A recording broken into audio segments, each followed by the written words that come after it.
Ainda não, Rosana.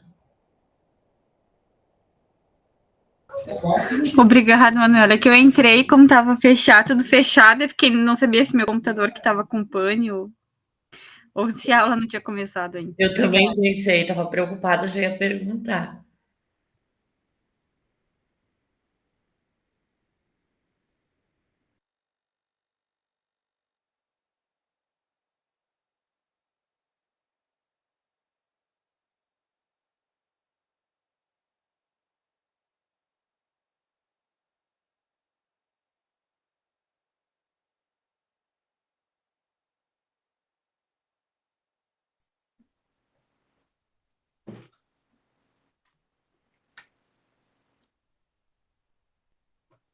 Olá, meus caros. Me ouvem? Me veem? Sim, senhor. Perfeitamente. Sim, tudo certo. Tudo ok. Que bom, que bom. Espero que vocês todos estejam bem.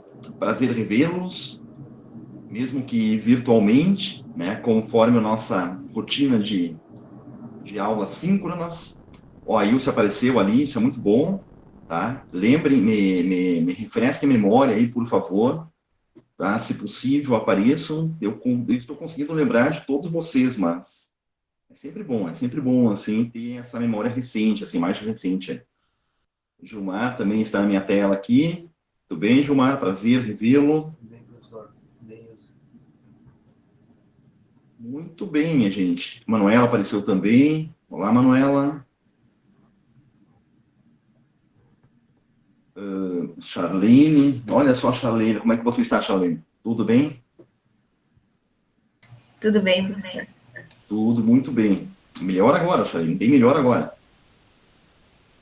Gente, então, quem está no meu sistema aqui, o Giovanni, o Gilmar, o Guilherme, a Ilse, o Juliano, a Maiara, a Manuela, o Natanael e a Rosana.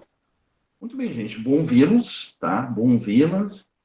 Temos mais um encontro síncrono, então, regular, organizado pelo curso, tá? Falando nisso, essa gravação, então, faz parte do curso de Ciências da Natureza, do campus de Uruguaiana, parceria entre a Unipampa e a UAB, na oferta desses cursos na modalidade à distância. Tá? A componente em questão aqui, energia e suas transformações, estamos aqui na unidade 2, e a título de protocolo também, hoje, dia 9 de maio de 2023. Muito bem, minha gente. Então, muito bom vê-los. Tá? Estamos organizando algumas pautas nas nossas reuniões de comissão de curso, tá? Vendo possibilidades de nós voltarmos a nos revermos pessoalmente, certo? Talvez ali nos campos, talvez em outros locais. Então, temos ficado atentos a pautas assim que possivelmente vão nos levar, pelo menos, mais um encontro até o final do curso, até a formação de vocês, até a formatura de vocês, certo? E eu sempre estou disponível aqui em Caçapava do Sul, no campus onde eu atuo presencialmente, certo? Então, qualquer passada aqui em Caçapava do Sul, por essa região aqui, certo? Não deixem de me procurar aqui no campus da Unipampa de Caçapava do Sul. Eu Muito fui bem, esses gente. dias Então, atrás. Até relatei para o senhor. Eu fui a trabalho de uma passada, Caçapava. poderia ter me procurado, Manuela. Poderia.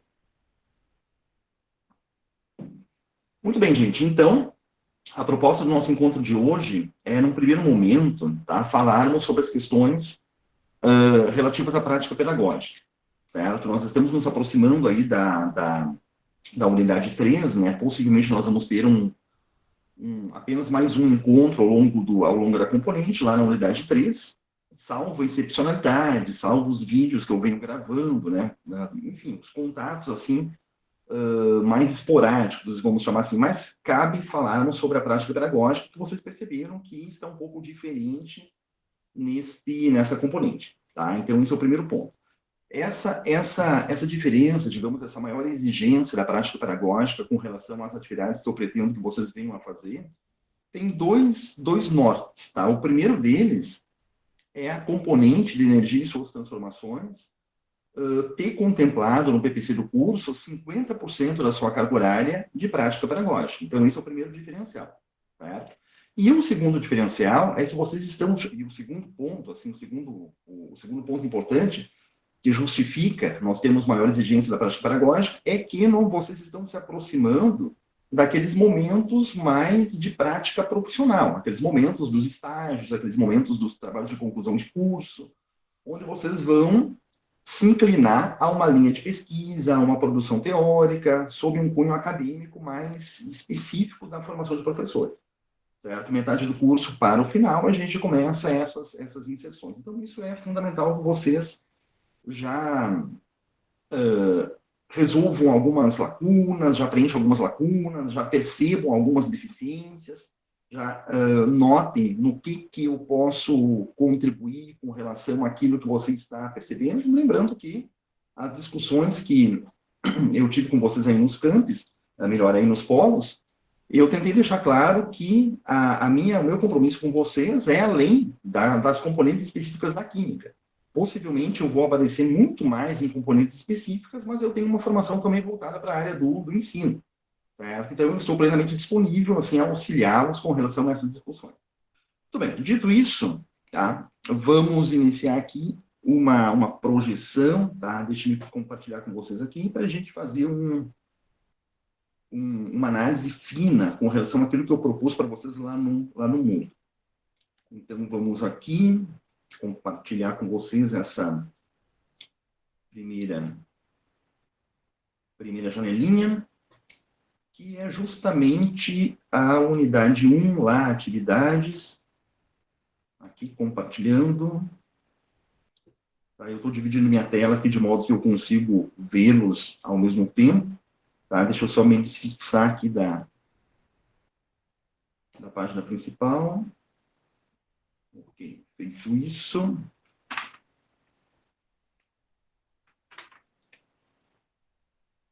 Aqui. Só confirme se vocês estão vendo com qualidade essa minha tela, esse meu arquivo de Word aqui, que nada mais é do que o material que vocês têm lá no Moodle. Tá bem para vocês isso aqui? Tranquilos? Sim, professor. Ok. Tá, perfeito. Então, gente, essa prática pedagógica, conforme vocês já perceberam, ela vai acompanhar as 3 unidades da componente. Tá? Então, esse é o primeiro ponto. A ideia é que vocês desenvolvam essa atividade no decorrer da componente.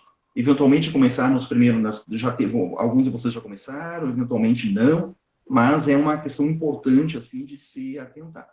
Tá? Então, conforme eu já referi, nós temos 50% da carga horária composta por essa prática pedagógica aqui.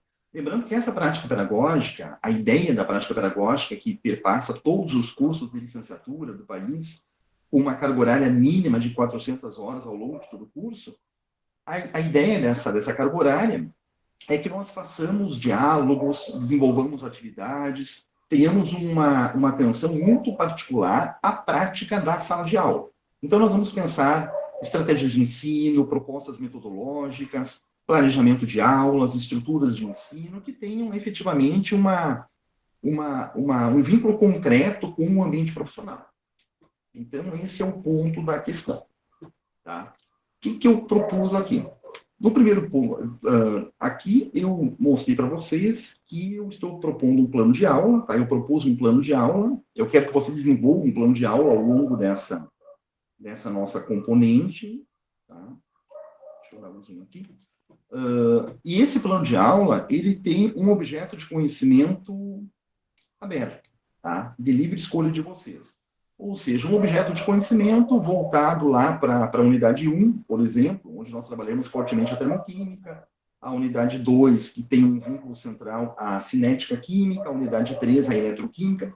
Então, eu quero que vocês identifiquem, no primeiro momento, um assunto de interesse. Tá? Porque esse assunto de interesse ele é fundamental para que vocês venham a escolher boas estratégias de ensino, boas fundamentações teóricas, e consigam elaborar um planejamento consistente, supondo uma intervenção em ambiente de sala de aula. Tá? Supondo. A ideia nesse momento é termos um planejamento. Volto a insistir que não há nenhuma possibilidade de vocês, nesse momento, pensarem em alguma atividade de intervenção. Tá? Não é isso que está sendo pedido aqui, isso nem pode acontecer antes de um vínculo estabelecido entre a Unipampa e as unidades de ensino dos municípios de vocês. Então, tudo isso aqui que a gente está discutindo está na esfera do planejamento. Então, essa é a ideia, tá? Selecionar um objeto de conhecimento e, a partir desse objeto de conhecimento, pensar na elaboração de um plano de aula. Imagino que vocês já tenham se aproximado em outras componentes de aspectos teóricos voltados ao plano de aula, ao plano de ensino, mas ainda assim eu trouxe algumas questões importantes aqui. Primeiro ponto, utilizar então subsídios didático-pedagógicos disponíveis no site, e aqui eu sugeri um site para vocês, um site digital, que além de modelos de plano de aula, tem outros recursos assim, muito interessantes para o professor em formação de carreira, início de formação de carreira. Tá? Então, vale essa dica aqui. Mas, deixa eu mostrar para vocês uma outra coisa, para isso eu vou ter que parar a apresentação aqui. Eu quero compartilhar com vocês um outro arquivo, parando a apresentação. Voltando para essa minha tela inteira.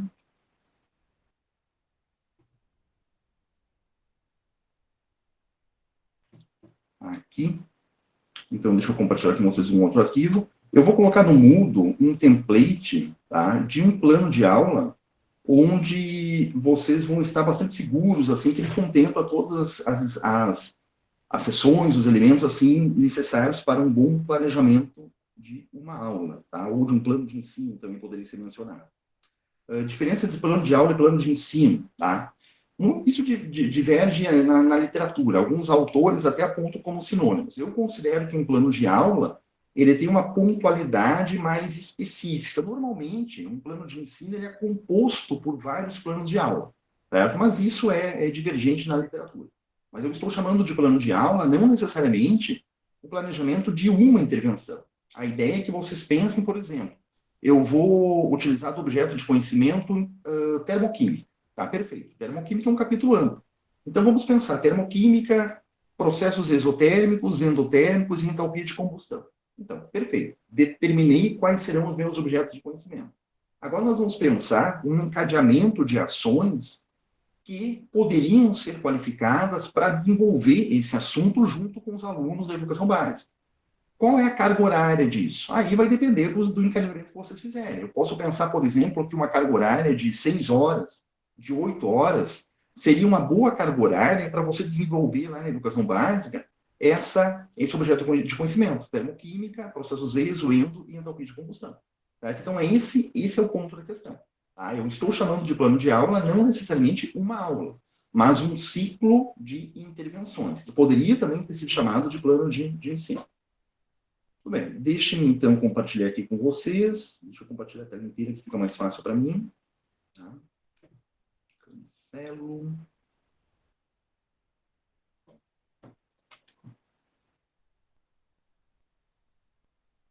Aqui, compartilhar minha tela inteira. Assim, qualquer inconsistência, vocês me avisem, por favor. Mas assim, eu não preciso ficar descompartilhando a todo momento. Então, aqui. Só confirme se está na tela de vocês aí.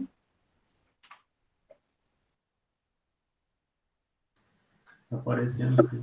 Tá, sim. Tá, só que dividiu, né? Agora sim. Tudo bem. Então, aqui, gente, nós temos um template de um plano de aula. Tá? Esse template vai ser colocado no Moodle. E não é uma exigência de vocês utilizarem dele para o trabalho de vocês, mas é uma boa sugestão, digamos assim. Então, nós temos as identificações de cabeçalho aqui, tá? Algumas identificações, disciplina, seriação. Lembrando que todo plano de aula, ou plano de ensino, enfim, ele deve ser focado no aluno. Tá? Isso é um ponto assim, importante que, às vezes, gera uma certa confusão. Quando você, por exemplo, está elaborando um TCC, tá, o que vocês vão passar, o que vocês farão a partir dos próximos semestres, você está elaborando um TCC, todo o direcionamento do TCC é um direcionamento para vocês. Então, eu estou elaborando um problema de pesquisa, eu estou elaborando objetivos de pesquisa, o planejamento do TCC é para vocês. Então, é o problema de pesquisa que vocês vão resolver. Certo? Então, o TCC tem um direcionamento para vocês. Agora, o plano de aula, não. O plano de aula, ele tem um foco no aluno, no sujeito que potencialmente irá aprender. Então, esse é um ponto importante. Certo? Então, quando a gente pensa aqui disciplina, seriação, a gente vai pensar no vetor para onde aponta esse plano de aula. Então, vamos pensar, por exemplo, que poderia ser disciplina de química, tá? Certamente vai ser disciplina de química por conta da componente nós, e seriação lá no segundo ano do ensino médio, por exemplo. Tá? Poderíamos pensar assim. Basicamente, nossos conteúdos trabalhados aqui, nessa componente, eles têm um vínculo lá com o segundo ano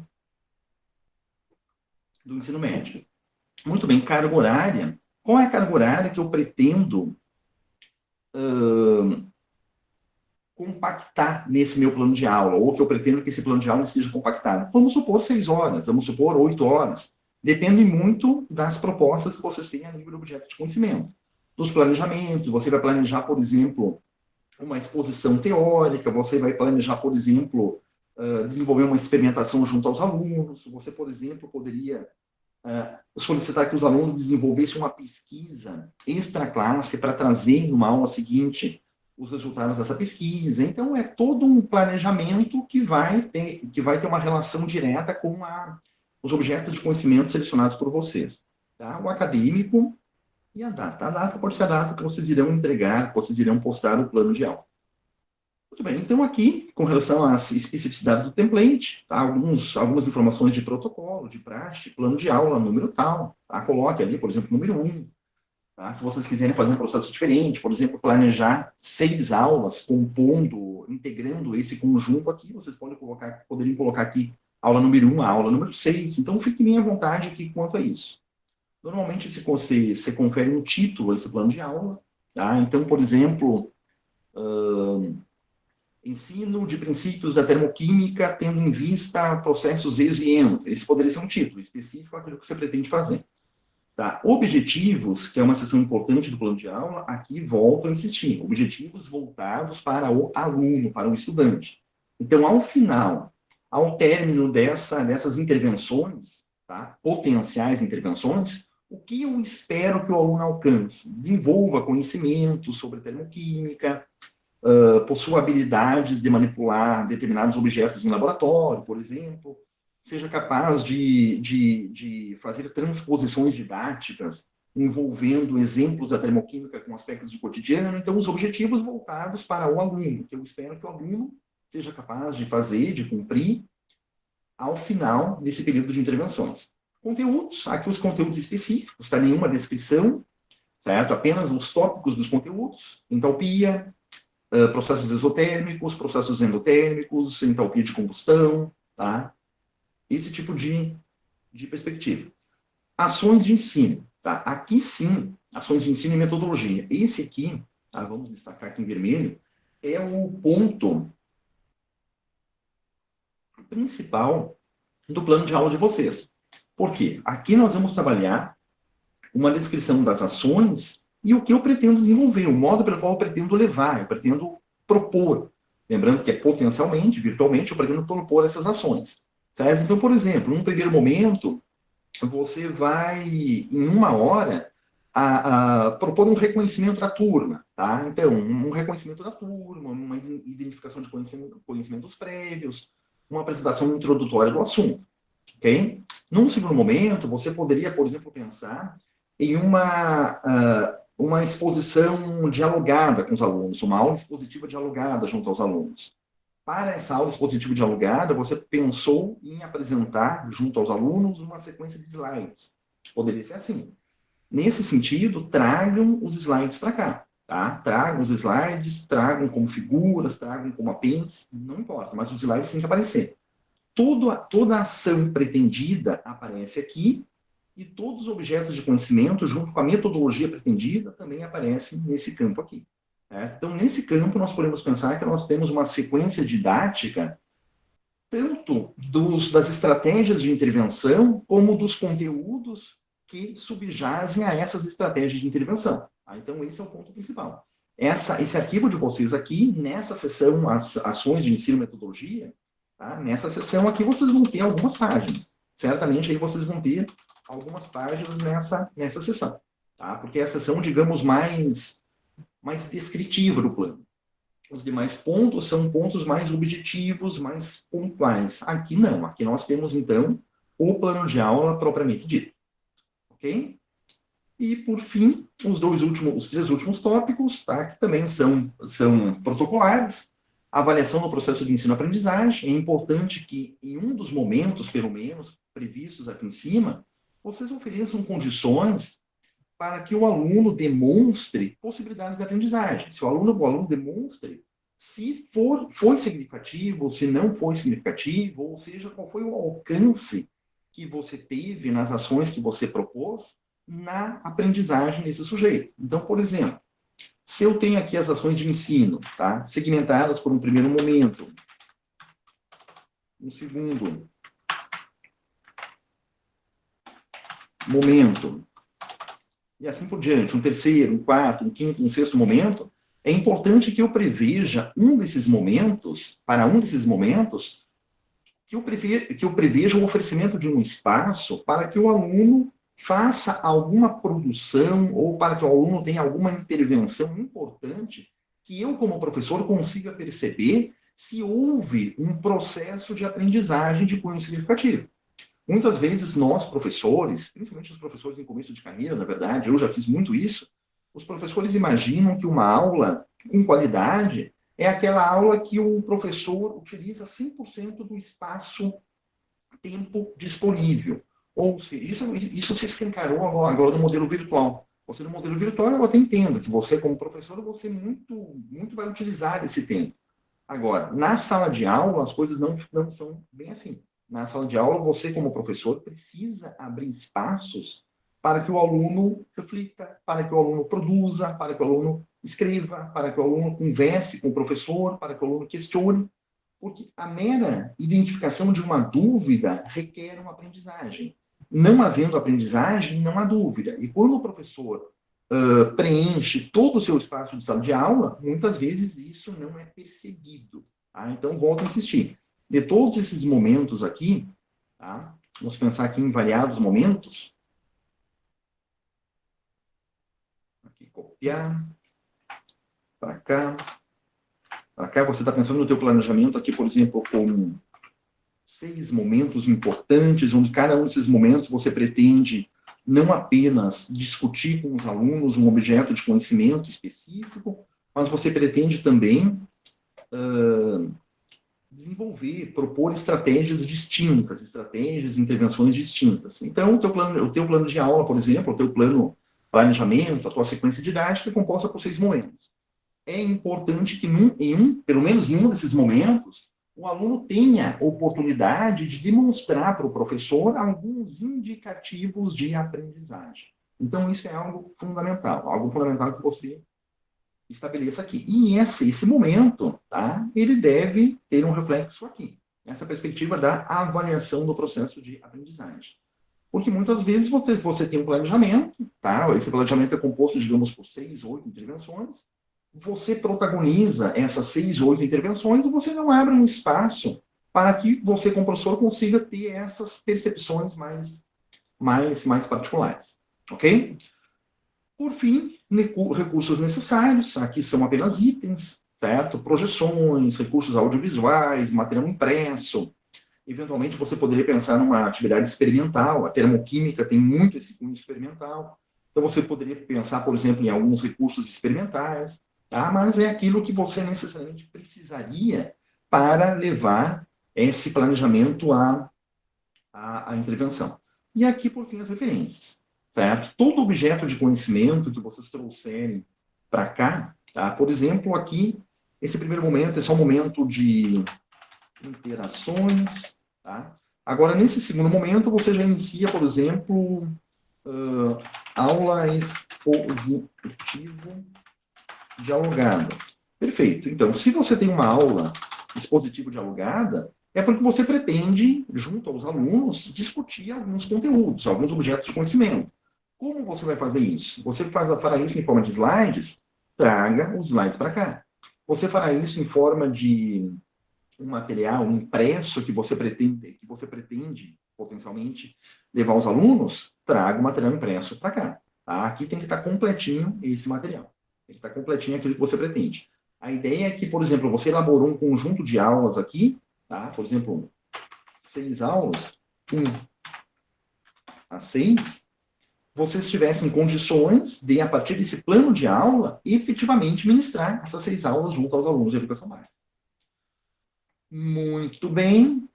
Eu falei do processo, falei dos recursos e referências, tá? Então, conforme eu disse, todo objeto de conhecimento, tudo aquilo que vocês trouxerem para cá, a nível de textos, a nível de informações, isso tem que estar referenciado aqui. Tá? Então, vocês utilizaram Feltri, vocês utilizaram Atkins, vocês utilizaram Russell, enfim, as referências que vocês utilizarem devem estar para cá. Devem vir para cá. Então, esse é o planejamento que eu estou propondo para vocês em prática pedagógica. Certo, minha gente? Vamos, então, fechar esse primeiro momento, trazendo para cá alguma questão com relação ao que está lá no mundo, às atividades. Certo? Então, deixa eu me localizar aqui. Falaremos sobre isso depois. Atividades. Aqui localizei.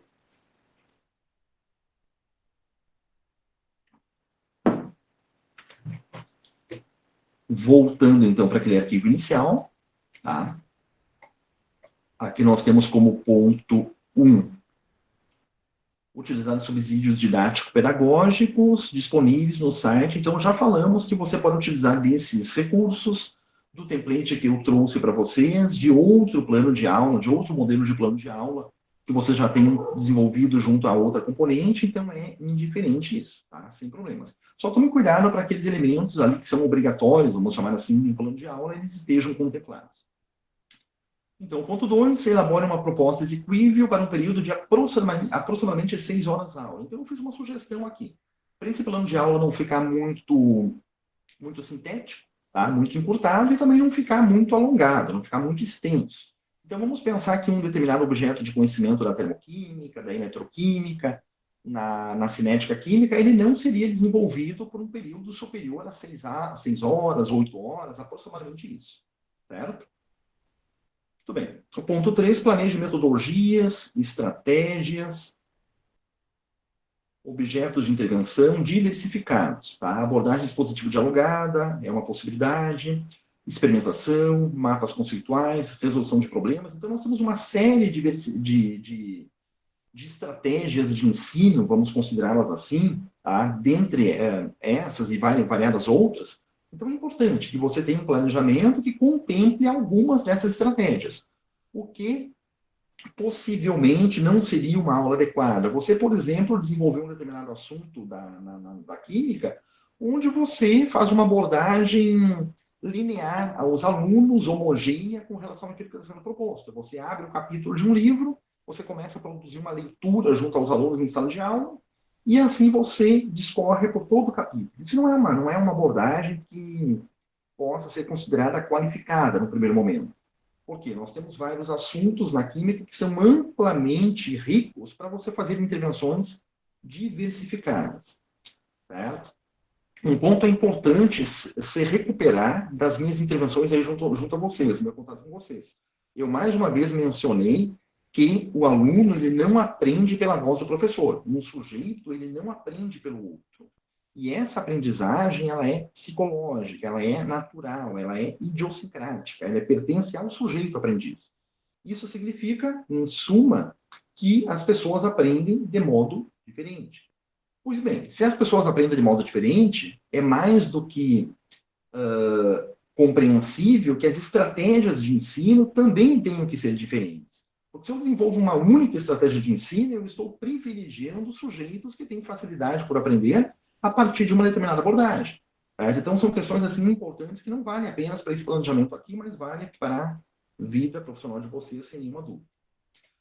Ponto 4, utilize imagens, quadros, tabelas, gráficos, sempre que possível. Então, tomar cuidado para que no teu plano de aula você não tenha ali um texto linear, homogêneo, isotônico. Não. Toda abordagem química ela precisa desses elementos não textuais. Em alguns momentos, as próprias informações que você está discutindo, que você está apresentando sob a forma de um texto, essas informações elas podem ser destacadas, elas podem ser exemplificadas por um quadro, por exemplo, que você destacaria no corpo do texto, que você destacaria no decorrer desse texto. Tá? Então, estar sempre atento a isso é importante. Ponto 5, os textos deverão ser próprios, ou seja, os textos deverão ser elaborados por vocês. No caso de citações, diretas ou indiretas, vocês deverão levar as referências, obviamente.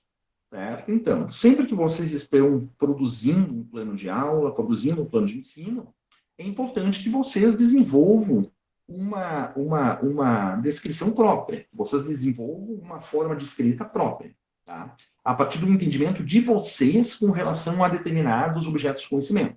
Entretanto, você não precisa, por exemplo, criar um conceito para cinética química. Não precisa, nem deve fazer isso. Você vai utilizar um conceito de cinética química que já foi estabelecido ali e você obteve esse conceito a partir de uma determinada fonte. Então, vai isso lá. Você coloca lá o conceito de termoquímica, de cinética química, de acordo com o fulano de tal, então faz aquela referência nos moldes que possivelmente você já vem fazendo em outras componentes. O mesmo vale para exemplos, o mesmo vale para exercícios, eventualmente, que são extraídos fidedignamente a partir de uma determinada fonte, certo? Tem sempre tomar cuidado com isso aqui, gente. Tá? Isso é uma questão aqui bem importante de se atentar. Ok? Deixa eu voltar para cá rapidinho. Ok, voltemos para cá. Ponto 6, a formatação é aberta.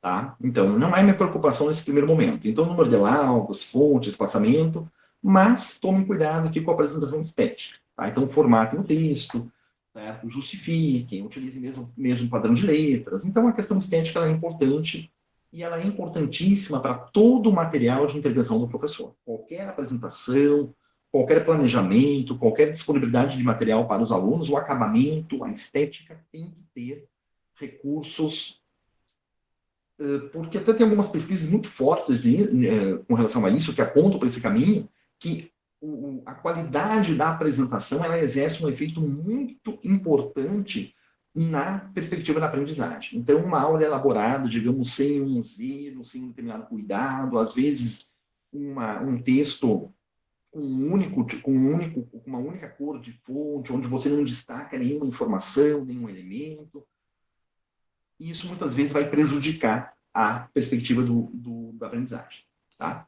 Muito bem, então aqui o ponto 7, o período para postagem em arquivo PDF, certo? Então, isso deve ser postado em arquivo PDF, é 10/7 a 14/7, acompanhando o decorrer de todo o semestre. Então, esse é o momento em que vocês deverão postar o material lá no Moodle, certo? No campo apropriado, entre 10 e 14/7.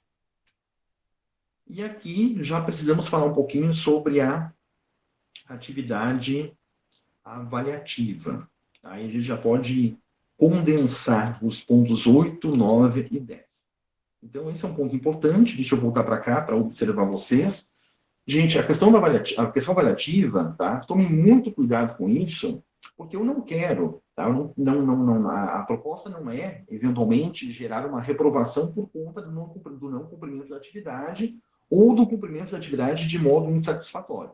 Então, a proposta de nós colocarmos o planejamento lá, desde da primeira semana de aula, foi justamente para que vocês não tenham problemas em desenvolver essa atividade.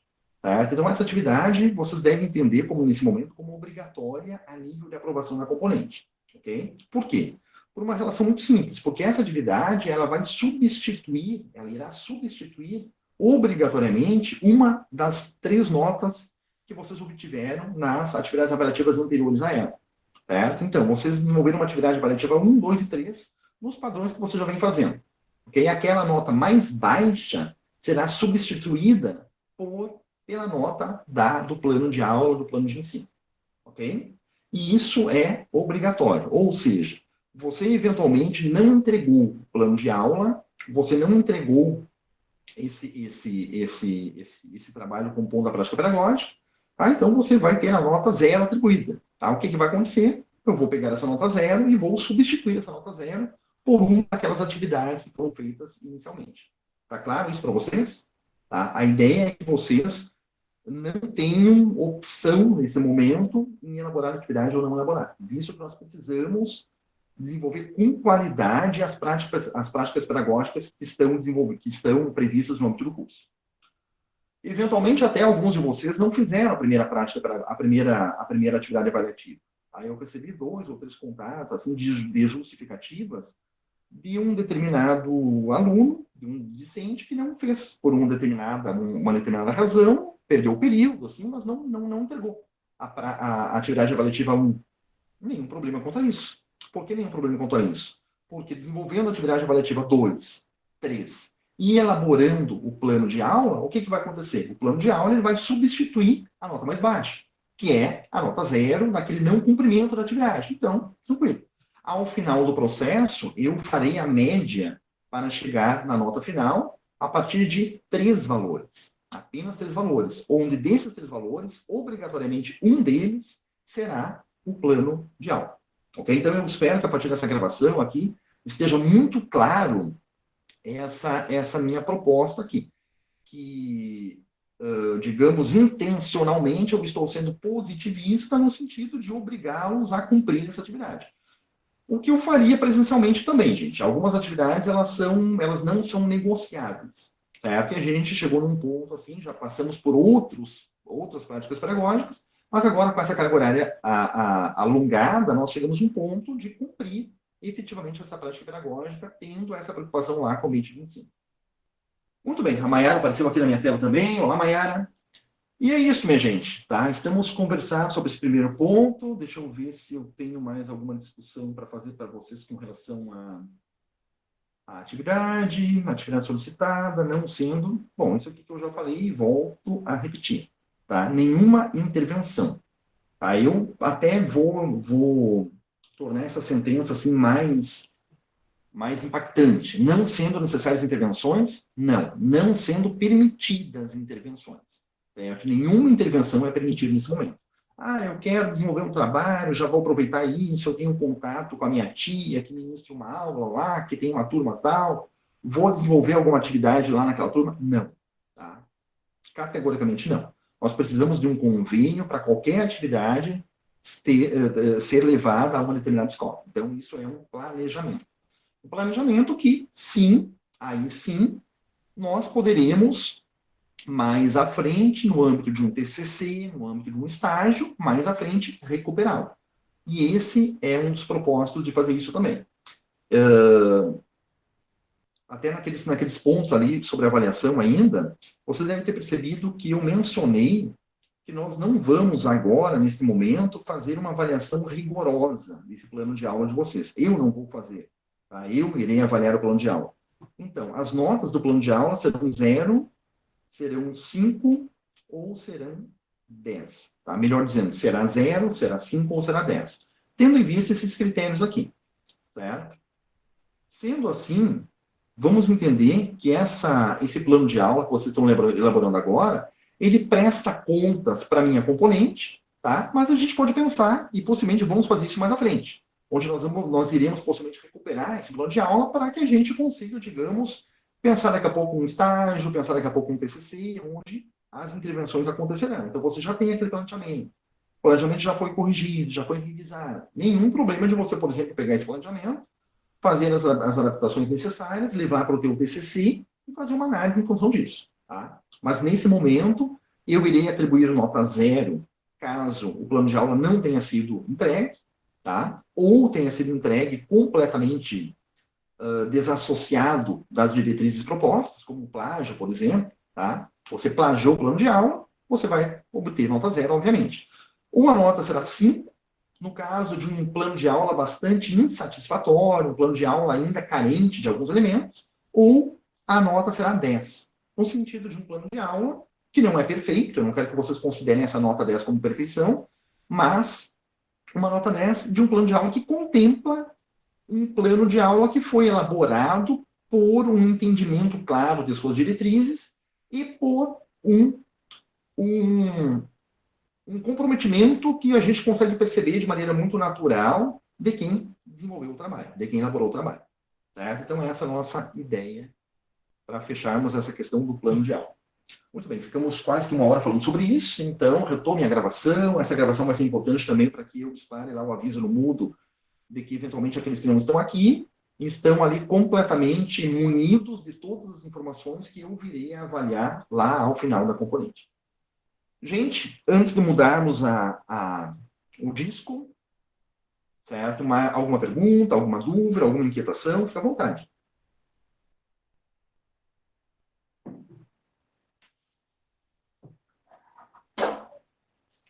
Não? Tranquilos? Acho que é isso aí, Certo? professor. Eu acho bem legal essa parte da gente ter essa oportunidade de ter esse guia do plano de aula, né? O senhor ia montando ele e nós explicando parte por parte. A gente ter uma base depois. Perfeito. E a ideia é bem essa, Nathaniel. A ideia é que justamente vocês... Explicadinho, etapa por etapa, para não ter dúvida. E depois, se ficar alguma dúvida, é só ir lá e olhar o vídeo de novo da gravação da aula. E se tiver outra dúvida, vai lá e olha o vídeo de novo. Ficou bem claro. Tá ótimo. E a ideia é justamente essa. A ideia é que nós venhamos a utilizar esse material mais para frente, tá? Quando vocês ali estiverem nas componentes que obrigatoriamente têm como base esse tipo de atividade. Desculpe,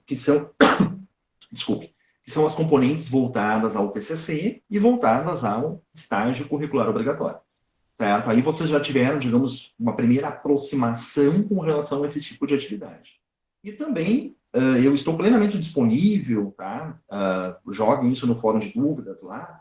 Vamos ver se aparecem dúvidas voltadas às perspectivas pedagógicas também. Plenamente disponível a acompanhar vocês no decorrer desse processo.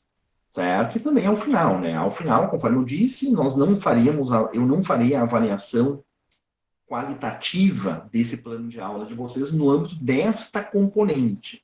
Mas esse plano de aula ficará no meu arquivo e a gente fará isso, eu farei isso no decorrer do curso. E aí já pensando, digamos, em resolver, em lapidar uma determinada aresta, determinado discente elaborou o plano de aula voltado ali para um aspecto que eu julgo incoerente. Então aí a gente vai conseguir pegar essas particularidades. Tá? Meg, levantou a mão, pode falar? Boa noite, professor, tudo bem? Eu não isso ali, eu queria ver se faz observação em química ou não é necessário.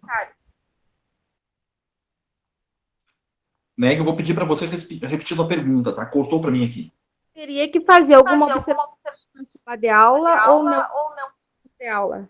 Certo. Não tem que fazer, não se pode fazer nenhum tipo de intervenção em campo, tá? Vocês vão desenvolver esse plano de aula onde vocês estão agora, na frente do computador de vocês, com os livros de vocês, certo? E, hipoteticamente, vocês vão pensar, tá, numa determinada turma. Esse conteúdo ele é aplicável lá nas séries finais do ensino fundamental. Por exemplo, agora nós temos na perspectiva da BNCC, né, alguns professores de química, eu tenho percebido que eles estão se queixando porque a determinada escola tem um período de química no primeiro ano do ensino médio, 2 períodos de química no segundo ano do ensino médio. Isso é um engodo tremendo, porque a BNCC ela abre percursos formativos onde você tem itinerários, e esses itinerários são aderentes à química e são desenvolvidos no ensino médio. Mas a química também ela é hoje pela BNCC trabalhada desde os anos iniciais do ensino fundamental. Então, você tem ali conteúdos da química no 6º ano, você tem conteúdos da química no 7º ano, no 8º ano, no 9º ano. Então, o teu plano de aula poderia também pensar nisso. Tá? Eu vou trabalhar conteúdos da química, pretendo trabalhar conteúdo da química lá na série final do ensino fundamental. Pode pensar nisso também. Tá? Mas só a título de cogitação, tá? Só a título de pretensão. Tá? Vocês não vão a campo, não podem ir a campo nesse momento. Mais alguma questão, gente? Importante pergunta da Meg. Às vezes eu acho que eu estou me fazendo, que eu estou sendo claro, mas às vezes a gente não está. Isso, como professor, é algo bem importante, tá? Bem importante mesmo. Muito bem, gente. Então, vamos a outro momento aqui. Porque surgiu uma dúvida na última hora. Não, tudo certo, tranquilo. Muito bem, gente. Então, tá? Vamos ao nosso, dar seguimento aqui.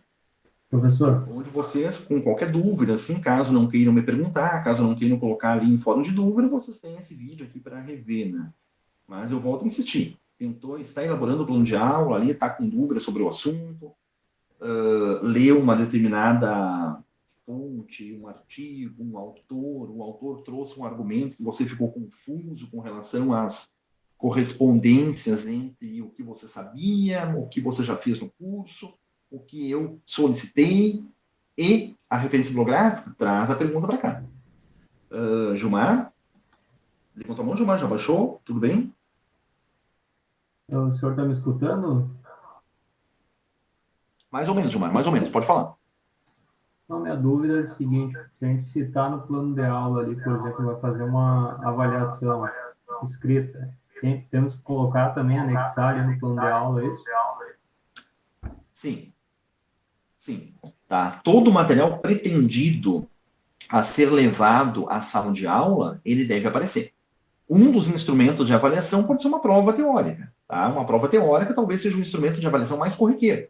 Ao final de um planejamento, ao final de um ciclo de 5, 6 aulas, por exemplo, a 7ª aula, a 8ª aula, poderia ser uma avaliação teórica convencional, que você pega a folhinha, leva a folhinha para os alunos, aí os alunos vão responder essa folhinha e vão te entregar. Tá? Então, se esse é um instrumento pretendido para avaliação, isso deverá sim estar no plano de aula. Maiara? Aproveitando essa pergunta do Gilmar, o conteúdo também precisa constar nesse plano? As referências, sim, mas o conteúdo em si. De novo, Maiara, por favor. Aproveitando a pergunta do Gilmar. Está me escutando agora? Estou, pode falar. O conteúdo que vai ser levado, ele precisa constar nesse plano ou só nas referências? Ele Todo precisa conteúdo. constar. Ele precisa constar no plano, Maiara. Tá? Não só as referências, ele precisa constar no plano. Naquela sessão ali que eu mostrei para vocês, que apresenta as ações do plano de aula, aquele é o momento que você vai demonstrar tanto conteúdos como estratégias de intervenção, certo? Lembra que tudo aquilo que vocês fizerem junto aos alunos, todas as ações que vocês desenvolverem lá, quando vocês assumirem a realidade profissional, toda ação, ela é, no mínimo, pautada por 2 elementos. O primeiro elemento são os objetos de conhecimento, então, o conteúdo que eu quero desenvolver com os alunos, e o segundo elemento são as estratégias de intervenção. Então, eu quero trabalhar junto com os alunos, por exemplo, vamos pegar um exemplo aqui, fatores que influenciam a velocidade de reação. Ok, então esse é meu conteúdo. Então, de que modo eu pretendo, quais são os conteúdos que eu pretendo trabalhar com os alunos? Fatores que influenciam a velocidade das reações. Tá? Então, eu vou descrever esse conteúdo. Aquele conteúdo que eu quero discutir com os alunos, que eu quero propor aos alunos, que eu vou levar aos alunos, ele tem que estar contemplado no plano de aula. Tá? Então, esse é o primeiro ponto. Esse é o conteúdo que eu quero discutir com os alunos no momento 2 do meu plano de aula. Agora eu vou pensar nas estratégias.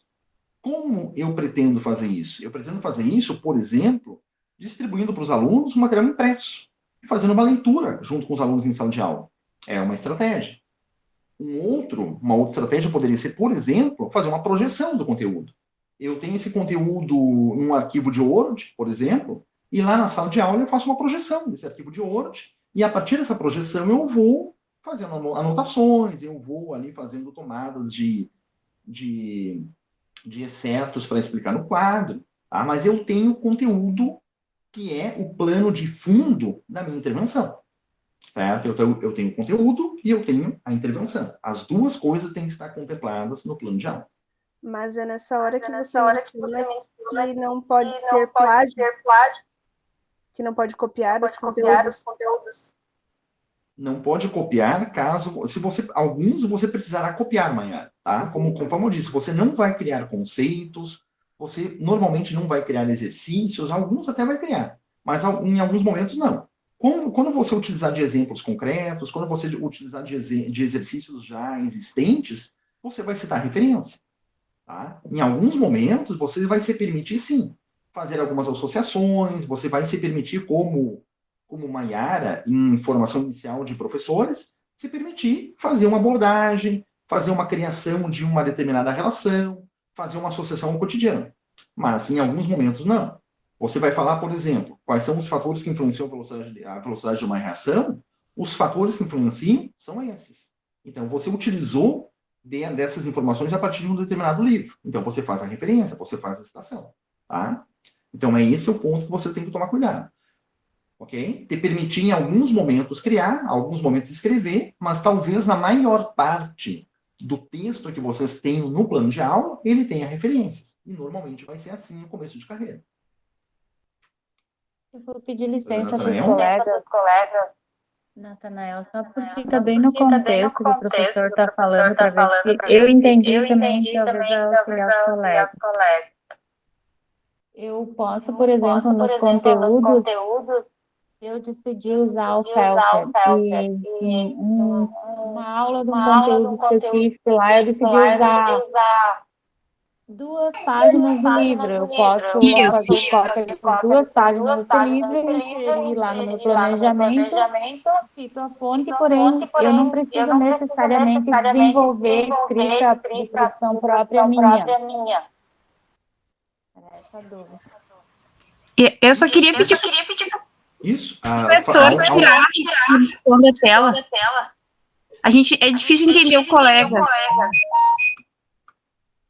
Pode repetir?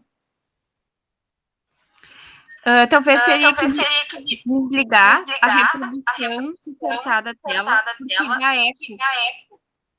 Quando um colega Só fala. desligar o microfone de uma das telas já resolve. Aqui, vê se melhorou, por favor. Alô, testando. Melhorou? Melhorou um pouco. Ainda dá um pouco, Diego. Tá, eu vou diminuir um pouco mais aqui. Eu precisei aumentar o meu volume um pouquinho para ouvir vocês com mais qualidade. Tá? Mas só retomando o que a Ilse acabou de colocar, é precisamente isso, Ilse. Tá? Você, por exemplo, quer utilizar de 2 páginas de um determinado material, de uma determinada fonte bibliográfica, você vai fazer isso, não tem nenhum problema, desde que você cite a referência, desde que você mencione essa referência. Certo? O momento 2 da atividade é uma discussão com os alunos a partir da página 67, 68 e 69 do livro tal. Perfeito.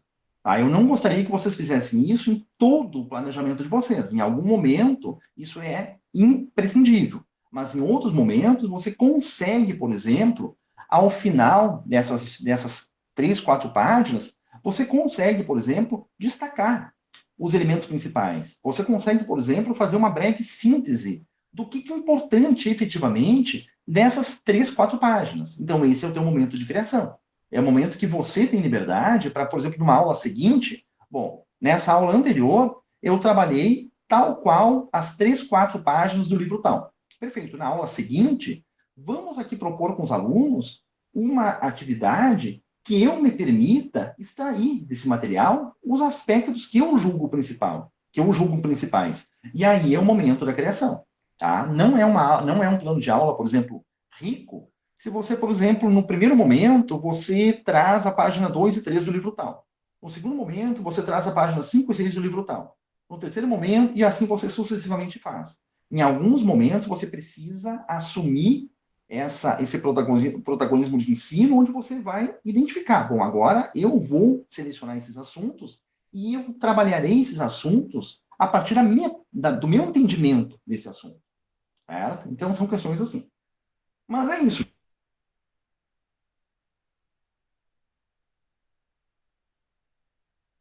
Gente, não passar por esse tipo de proposta. Ok? Isso, minha gente. Deixa eu parar a apresentação aqui. Voltar para cá. Desculpa, professora, bem, mas então, naquela vamos hora passar eu antecipei ao colega, mas acho que o Natanael também queria falar. Isso, vou me ajudando nisso aí. Natanael, pode ficar à vontade. Sobre o plano, é que tipo assim, quando a gente vai desenvolver o plano, a gente tem que pensar tudo aquilo que vai ser trabalhado em aula, entende?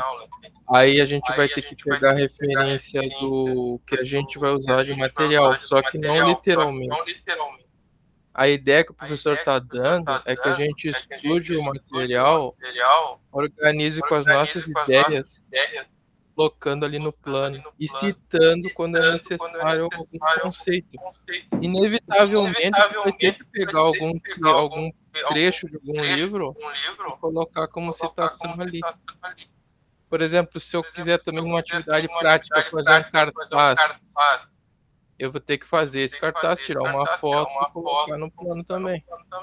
A gente vai, teoricamente, organizar tudo para a gente dar aula, só que a gente não vai dar essa aula. A gente vai pensar como seria lá dentro dando essa aula. Eu vou usar um vídeo, por exemplo, do YouTube em aula. Eu vou ter que colocar lá nas citações, né? Que eu peguei aquele vídeo, esse vídeo de tal autor, papapá. Ou se eu fizer uma apresentação de slides, por exemplo, eu tenho que colocar ali nos anexos. Tudo tem que estar organizado para, literalmente, o que vai ser usado lá dentro tem que estar ali. É um roteiro detalhado, mais ou menos isso que eu entendi, né? Do plano. Muito bem pontuado. Muito bem pontuado, Natanael. Tá? É isso mesmo. Tá? Nós chamamos esse processo de sequência didática. Tá? Nós elaboraremos uma sequência didática tendo em vista um determinado conjunto de conteúdos. Muito bem, gente. Mais alguma questão? Mais alguma pergunta? Tranquilos? Então, vamos aqui para um segundo momento, tá? Para nós identificarmos algumas questões assim, importantes com relação a essa unidade 2, algumas questões conteudinais também. Ok? Então, vamos fazer como de costume, tá? Deixa eu só percorrer o chat aqui de novo. Tá, Rosana, beleza. Tá? Me lembra se eu não fizer isso. Então, tá bem. Tá bem. Vamos aqui, então, congelar minha imagem aqui. Na verdade, desligar minha primeira imagem aqui e ligar a segunda.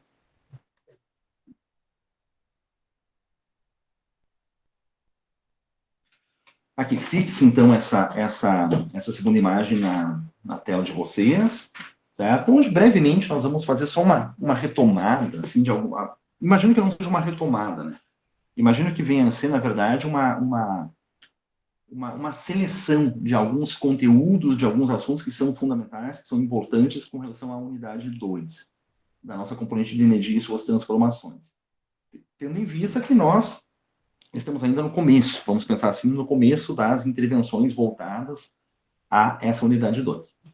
Muito bem. Estão vendo a minha tela? Estão bem? Ouvindo bem? Tudo certo? Posso tocar aqui? Me dê um ok aí, que daí eu sigo. Sim. Sim, estamos vendo. Certo. Eu ainda, mesmo com todas essas experiências nossas, eu ainda me considero um professor presencial, gente, sem sombra de dúvida.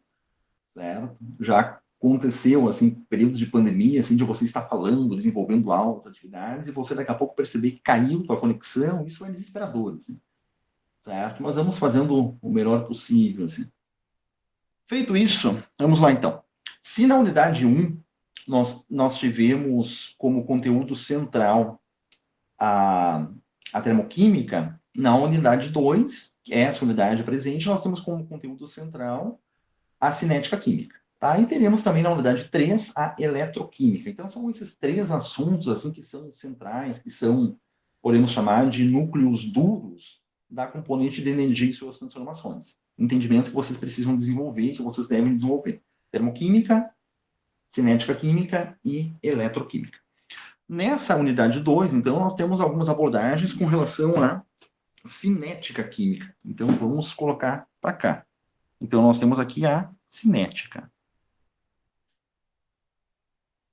como aspecto principal. O termo cinética, por sua vez, ele se refere à questão da velocidade. Tá? Então, você abordar cinético, o termo cinético, você está fazendo uma associação direta à velocidade. Quando você fala sobre cinética química, você está se referindo a quê? Velocidade de quê? Velocidade onde você tem a produção de produtos ou a decomposição de reagentes. Então, isso é o conceito de velocidade quando a gente apresenta a questão da cinética química. certo? Então, vamos aqui falar, no primeiro momento, sobre alguns aspectos teóricos. Aqui, vamos colocar aqui um ponto A, tá? Aspectos teóricos. Com relação a... Certo? Então, se nós pensarmos aqui uma determinada reação, tá? Vamos pensar uma reação bem interessante aqui, bem importante, que é a reação de Haber-Bosch, que possivelmente mais à frente eu vou detalhá-la com mais precisão, que é a reação de formação da amônia, tá? H2 gasoso mais N2 gasoso. Essa reação acontece de maneira reversível com formação de amônia, NH3, também gasoso. Tá? Ajustando essa equação, eu vou precisar de um 2 aqui, 2 nitrogênios, 2 já está aqui, 6, eu vou precisar de um 3 aqui. Então, aqui nós temos a reação conhecida como Haber-Bosch, é a reação de produção da amônia gasosa. Tá? Essa setinha aqui, ó, já entra no entendimento que me leva à percepção de que a reação ela é reversível. O que é isso? Ela pode acontecer no sentido de reagentes para produtos, mas sob algumas condições eu poderia também inverter e ter essa reação ao contrário, tá? Ou seja, partir da amônia e conseguir obter os gases elementares.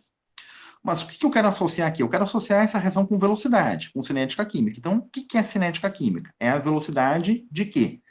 De produção dos produtos ou velocidade de decomposição dos reagentes. É a mesma coisa, porque à medida que uma coisa acontece, a outra também acontece. Então, isso é velocidade química. Nesse sentido, nós podemos ter algumas reações, por exemplo, que são lentas, tá? Reações lentas,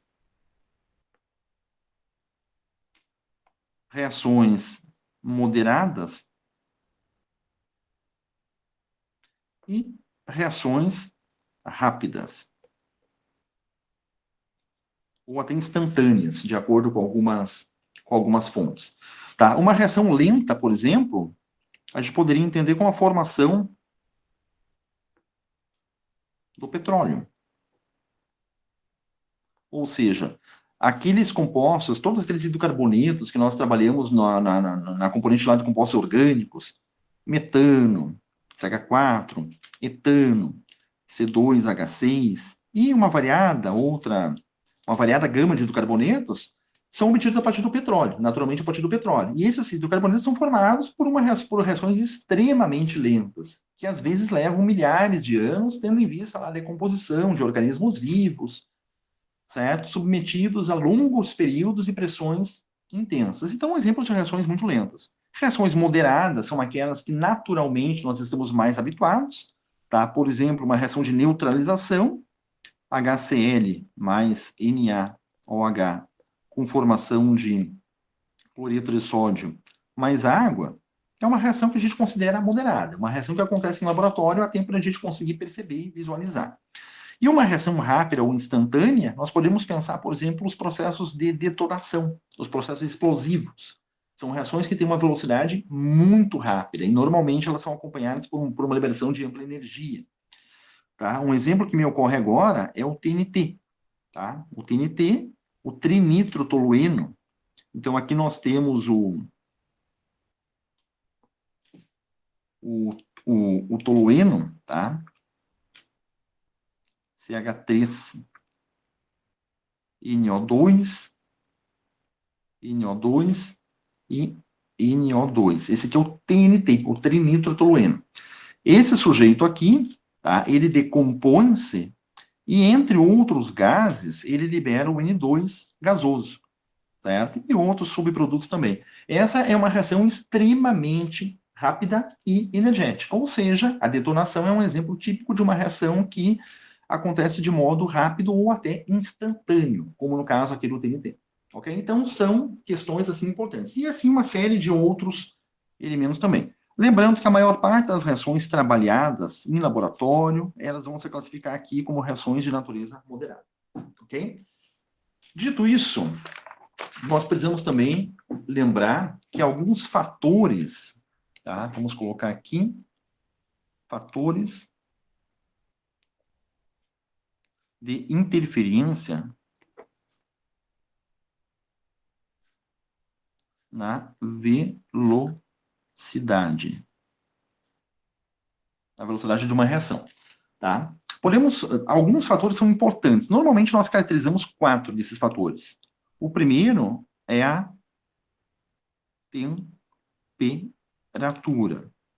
Podemos pensar, toda reação química tem uma velocidade definida? Tem uma velocidade constante? Resposta, sim, mas alguns fatores alteram essa velocidade. Quais são eles? Principalmente 4.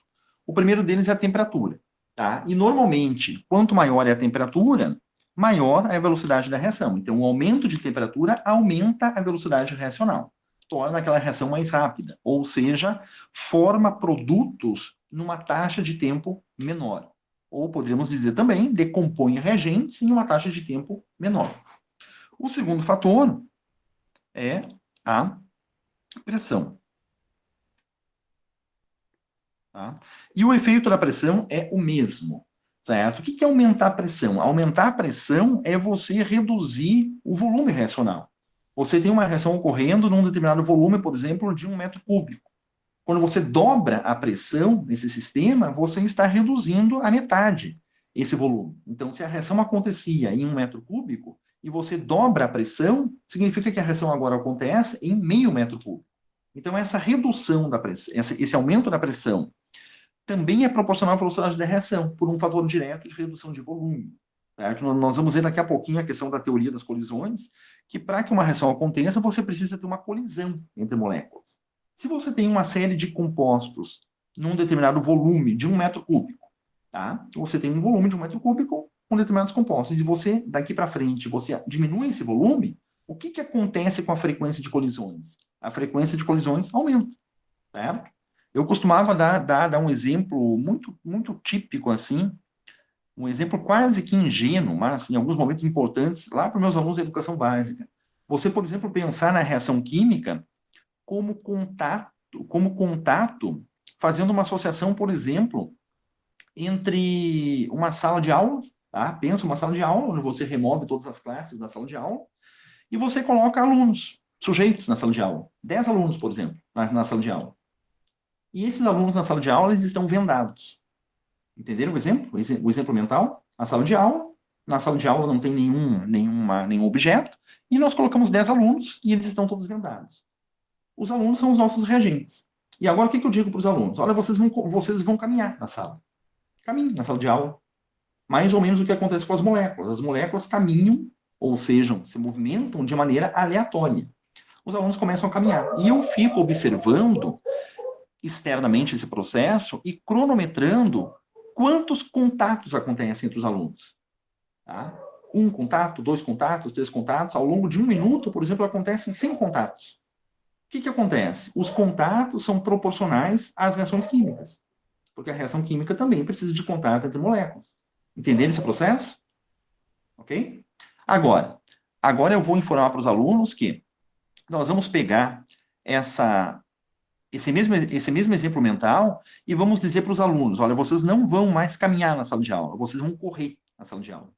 Seria muito interessante você ver os alunos vendados e correndo na sala de aula. Mas corram na sala de aula. Quando você está fazendo esse tipo de conjectura, você está aumentando a temperatura. Porque quando você aumenta a temperatura de um sistema, o que as moléculas fazem? As moléculas se movem a uma velocidade maior.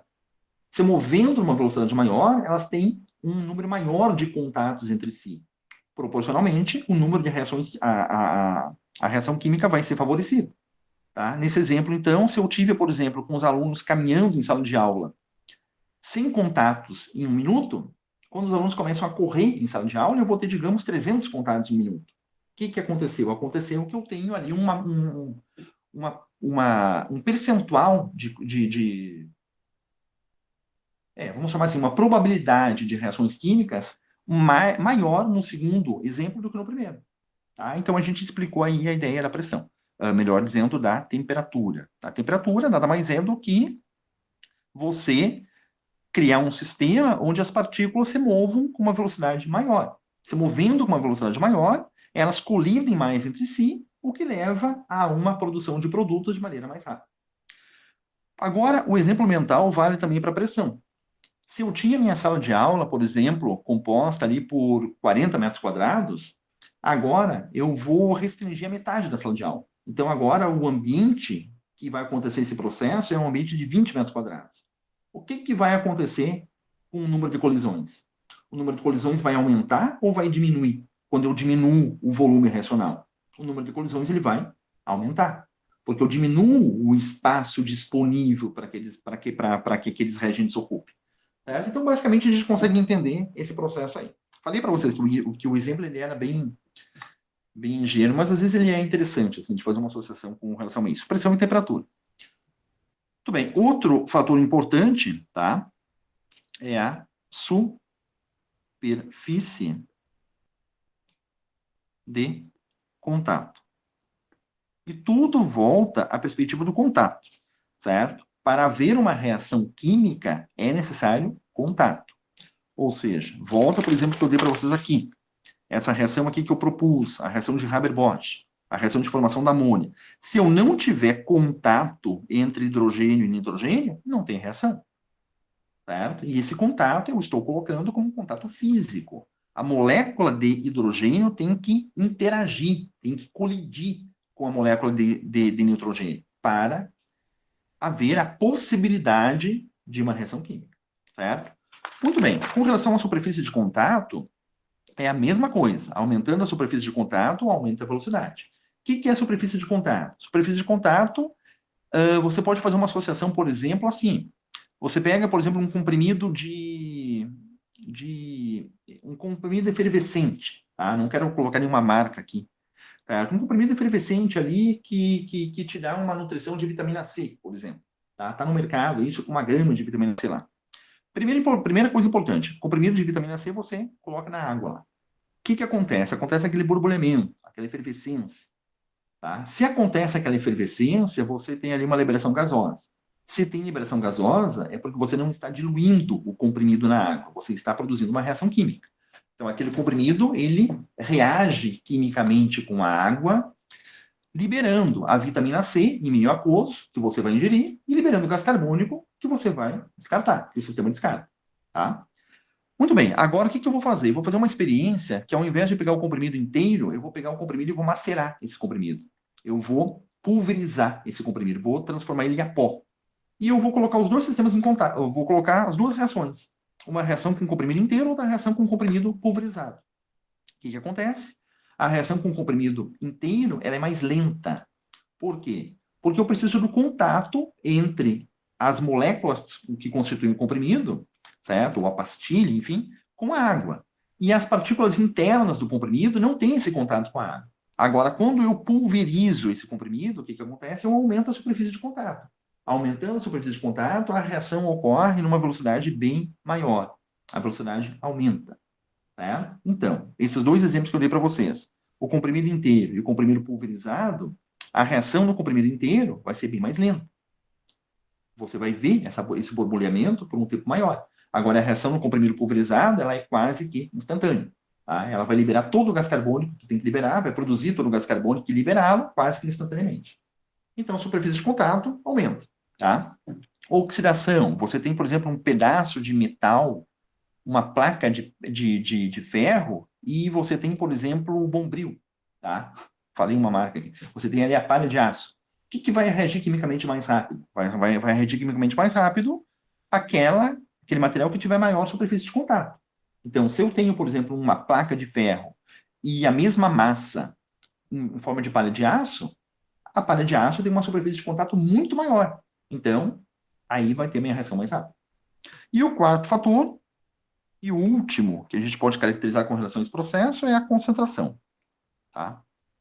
Concentração. Tá? A concentração dos reagentes.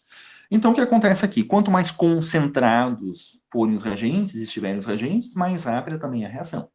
Você colocar em contato um ácido e uma base, ambos de concentração 1 mol por litro, e você colocar em contato o mesmo ácido e a mesma base, ambos de concentração 0,1 mol por litro, a primeira reação ela é 10 vezes, no mínimo 10 vezes mais rápida. Ok? Moral da história, todos esses fatores aqui, eles são diretamente proporcionais à velocidade da reação. Ou seja, aumentando temperatura, pressão, superfície de contato ou concentração, a velocidade da reação aumenta. O que significa dizer isso? Significa dizer que a velocidade da reação aumenta, significa dizer que a produção dos produtos ou a decomposição dos reagentes acontece em um tempo menor. Lembre-se que a velocidade é inversamente proporcional ao tempo. Você aumentando a velocidade, você reduz o tempo. Tá? Toda a grandeza de velocidade ela tem uma associação direta ao tempo. Não tem sentido você falar de velocidade sem falar de tempo. Então, aumentou a velocidade de uma reação, você consegue produzir os produtos em um tempo menor. Ok? Ou decompor os reagentes em um tempo menor. Vamos, então, dar um passo à frente aqui e falarmos um pouquinho sobre a questão, outra questão que eu destaquei aqui para vocês, que eu já fiz algumas referências, mas precisamos abordar aqui, como ponto B, a teoria de colisões. Professor, eu tenho uma dúvida aí antes do senhor for para o próximo tópico. Pode falar, Gilmar. A natureza dos produtos e reagentes não interfere na velocidade? A natureza dos produtos e dos reagentes. Na verdade, Gilmar, cada reação tem uma certa velocidade. Tá? Cada reação tem a sua velocidade de reação. Então, certamente que sim. Mas, por exemplo, aqui, ó, quando a gente considera, tá? Vamos pegar aqui. Por exemplo, vamos pegar uma reação aqui de oxidação do ferro, tá? Cloreto de ferro, cloreto ferroso, mais H2. Aqui com formação de HCl, tá? Ácido clorídrico aqui. Mais Cl2, tá?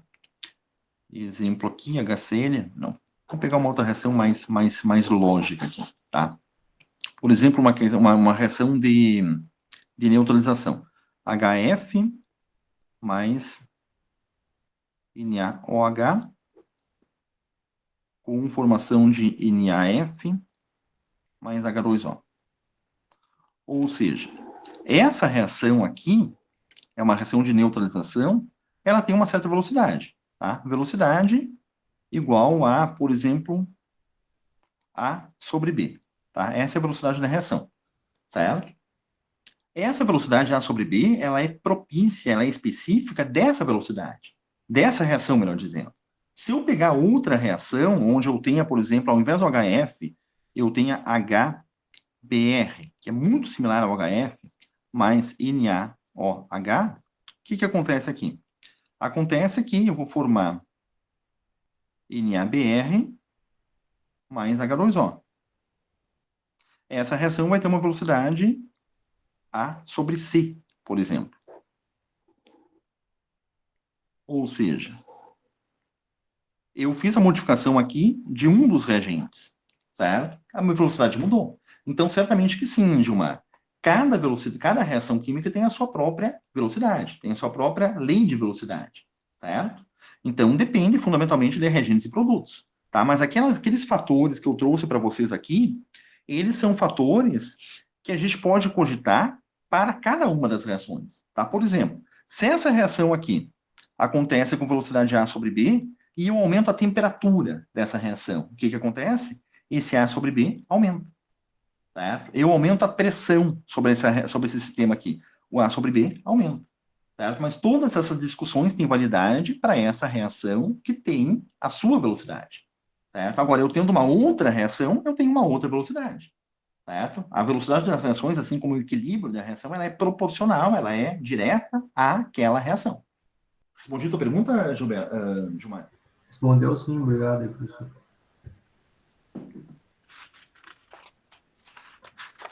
Beleza. Então, outro ponto aqui, que nós já fizemos algumas aproximações, é a teoria de colisões, né? A teoria de colisões que a gente pode entender do que depende uma reação química. Ou seja, dependências. Ou podemos também entender como condições. Uma reação química ela ocorre desde que algumas questões sejam satisfeitas. Tá? A primeira delas é justamente isso. Colisão molecular. E depois eu vou mostrar para vocês um gráfico ali que vai ficar mais fácil de entender isso.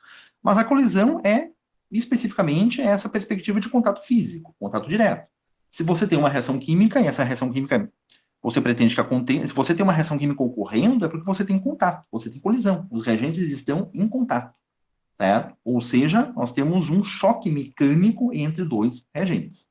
A segunda condição é o que nós chamamos de geometria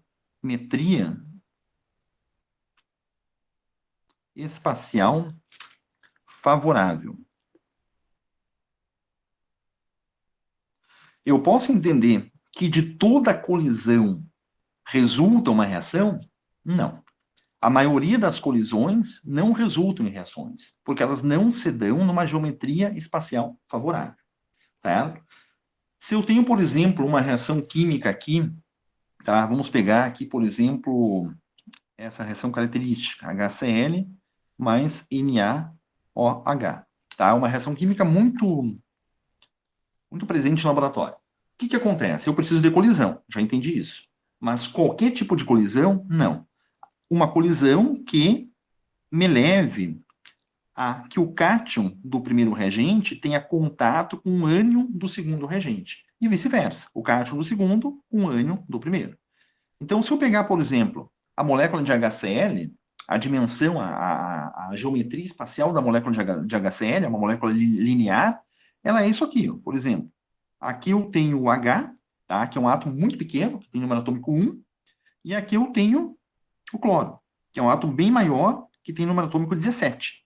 Então, aqui estaria o H, aqui estaria o cloro, certo? O que acontece aqui? Acontece que, se eu aproximar o cloro, tá?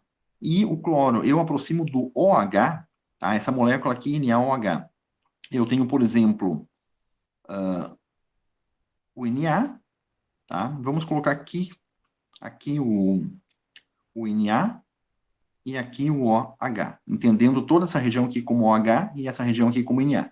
Ou seja, esse contato aqui, ó, entre ânion do primeiro reagente e ânion do segundo reagente, lembrando que o cloro é o negativo, o hidrogênio é o positivo, OH é o negativo, sódio é o positivo.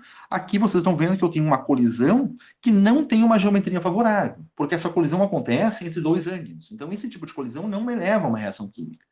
Então, isso você percebeu que você precisa, muitas vezes, de um número muito grande de colisões para ter uma colisão que aconteça com geometria favorável. Você percebeu isso num seguinte entendimento. A vibração molecular, tá? Por exemplo, de dois gases, ela é muito alta, ela é muito intensa. Então, você tem um cilindro gasoso, onde você coloca dois gases em contato, e pela quantidade de contatos que acontecem a todo segundo, você teria toda a reação química como instantânea. Mas isso não acontece. Por que não acontece? Porque não é toda a colisão molecular que gera uma reação. Mas você precisa de uma geometria extremamente favorável, restrita, para que essa reação aconteça. Depois eu vou mostrar um esquema para vocês. Pois muito bem. Então basta uma colisão molecular com geometria favorável? Não. Ainda não. Você precisa de uma terceira condição, que é a que nós chamamos de energia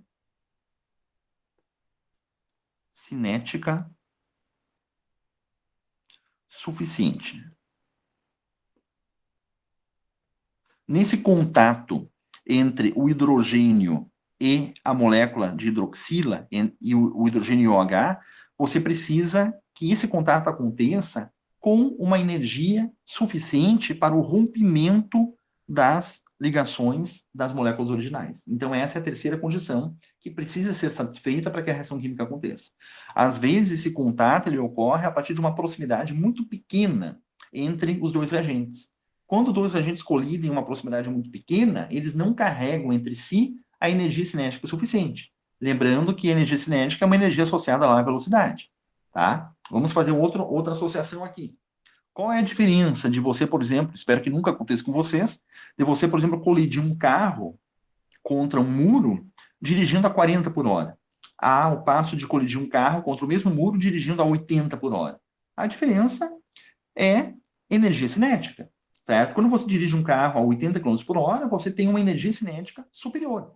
Ou seja, você está consumindo mais gasolina, mais combustível, para gerar essa energia cinética de 80 km por hora. Quando você colide contra o muro, é essa energia que precisa ser dissipada. Ela tem que ir para algum lugar. Quando você colide contra o muro, essa energia vai ser transformada em calor, certo? Porque vai haver um aquecimento no contato de colisão. Essa energia vai ser transformada em som, ou seja, vai haver um ruído nessa colisão. Essa energia vai ser transformada em deformação mecânica e entre outros fatores. A energia precisa ir para algum lugar, tá? Mesma associação, por exemplo, está dirigindo e acontece uma colisão frontal entre dois veículos, cada um dos veículos a 100 km por hora. O que acontece? Você tem, então, um somatório de 200 km por hora de energia cinética que precisa ser dissipada no momento da colisão. Certo? É o mesmo caso aqui.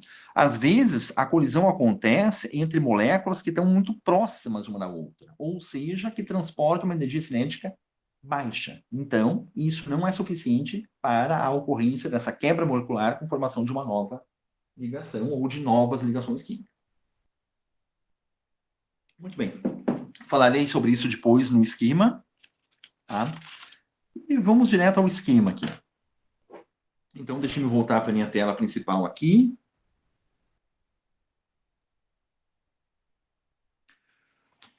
Removendo a imagem do primeiro sentido, voltando para cá. Aqui, deixa eu fazer um compartilhamento com vocês. Para nós buscarmos aqui, tela inteira aqui. Muito bem, aqui eu trouxe para vocês a imagem de uma página do livro, ali de referência que eu coloquei para vocês lá no Moodle. Então, aqui está um gráfico. E nesse gráfico nós podemos fazer alguns entendimentos importantes aqui. Tá? Deixa eu, então, aqui dar um zoom na imagem. Vocês estão vendo o gráfico? Está na tela de vocês? Tranquilos?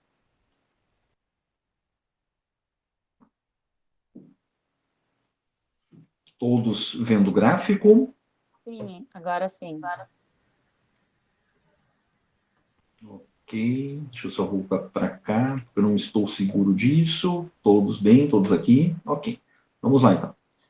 Aqui, a gente pode entender essa mesma representação que eu fiz aqui no papel em forma de um gráfico. Ó, na verdade, não é a mesma, é uma reação de ionização. Então, o que eu tenho aqui? Eu tenho dois reagentes, ó. Aqui estão eles. Aqui eu tenho a água, tá? H2O, e aqui eu tenho o ácido clorídrico, HCl, certo? Então, esse é um entendimento aqui que a gente precisa ter para associar uma reação química que acontece e uma reação química que não acontece. Lembrando que o HCl, que o H2O são representações, mas uma forma mais fidedigna de entendimento é isso aqui, é essa aqui. Tá? Então, o que acontece aqui? Ó? Acontece que você, num primeiro momento, você precisa ter uma colisão entre essas duas moléculas.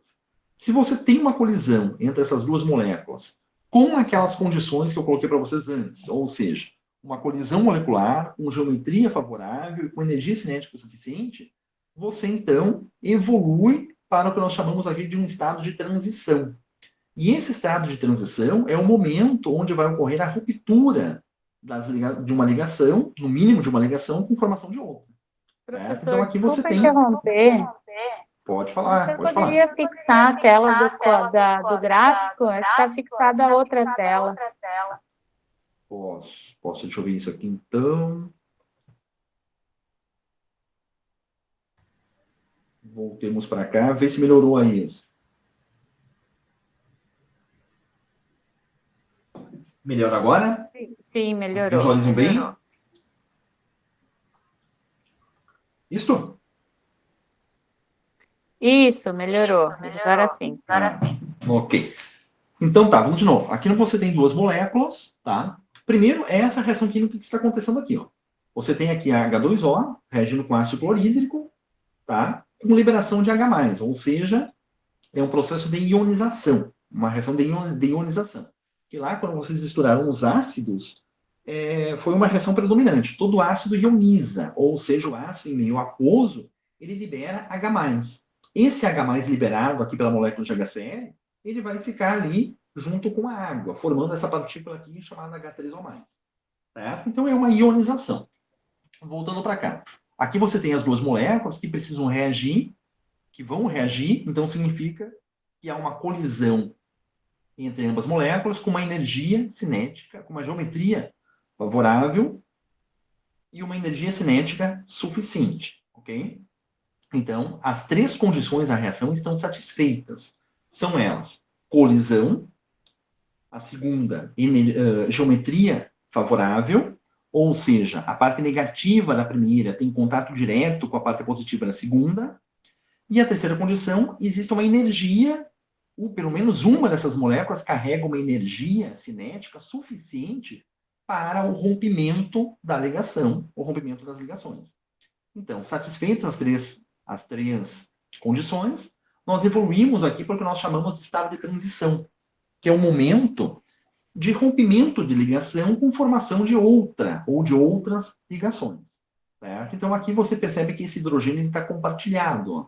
Ele está se desprendendo da molécula de HCl e está vindo aqui para a molécula de H2O. Feito isso, nós chegamos, então, finalmente nos produtos da reação.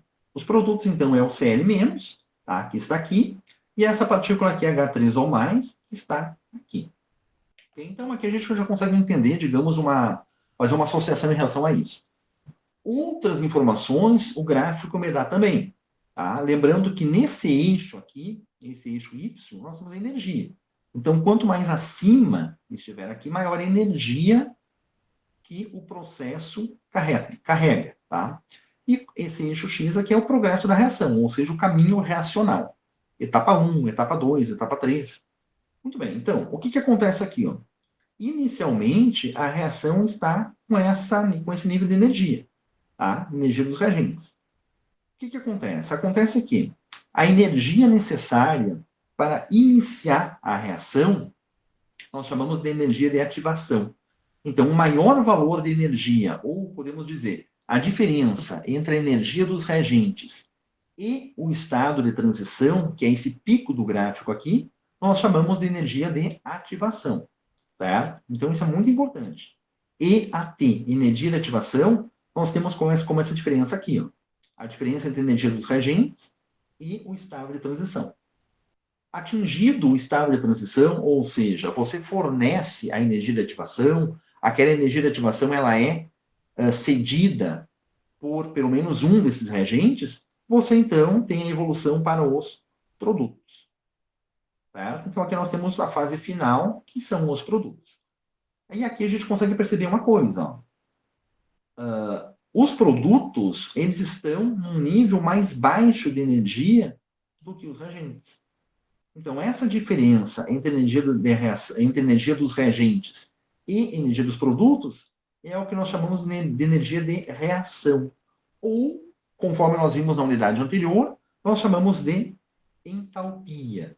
Então, a diferença entre a energia dos reagentes e a energia dos produtos é a entalpia de reação, o ΔH, ou a energia de reação.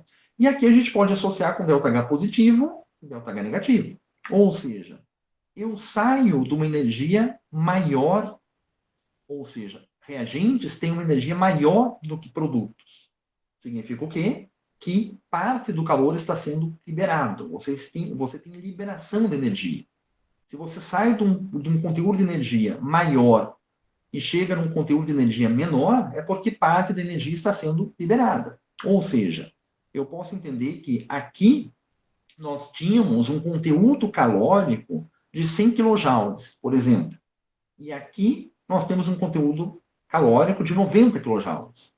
Tá? Repetindo, aqui nós temos entre os reagentes um conteúdo calórico hipotético de 100 kJ.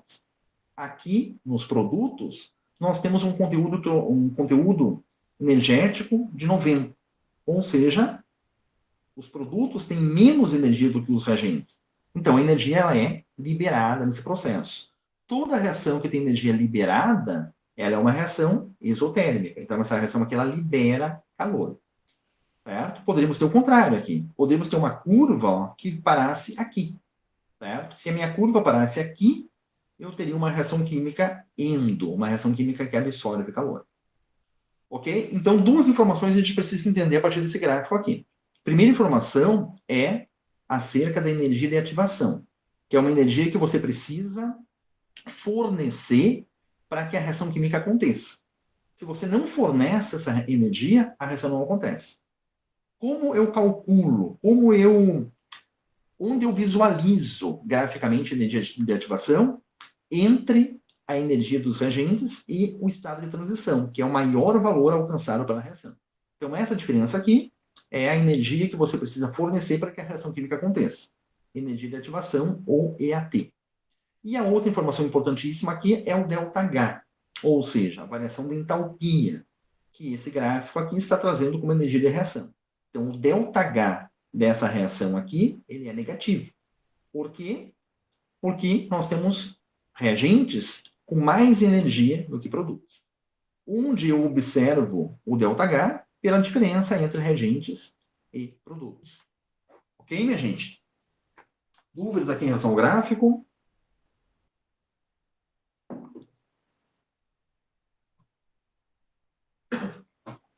Muito bem, voltando aqui para a tela inicial.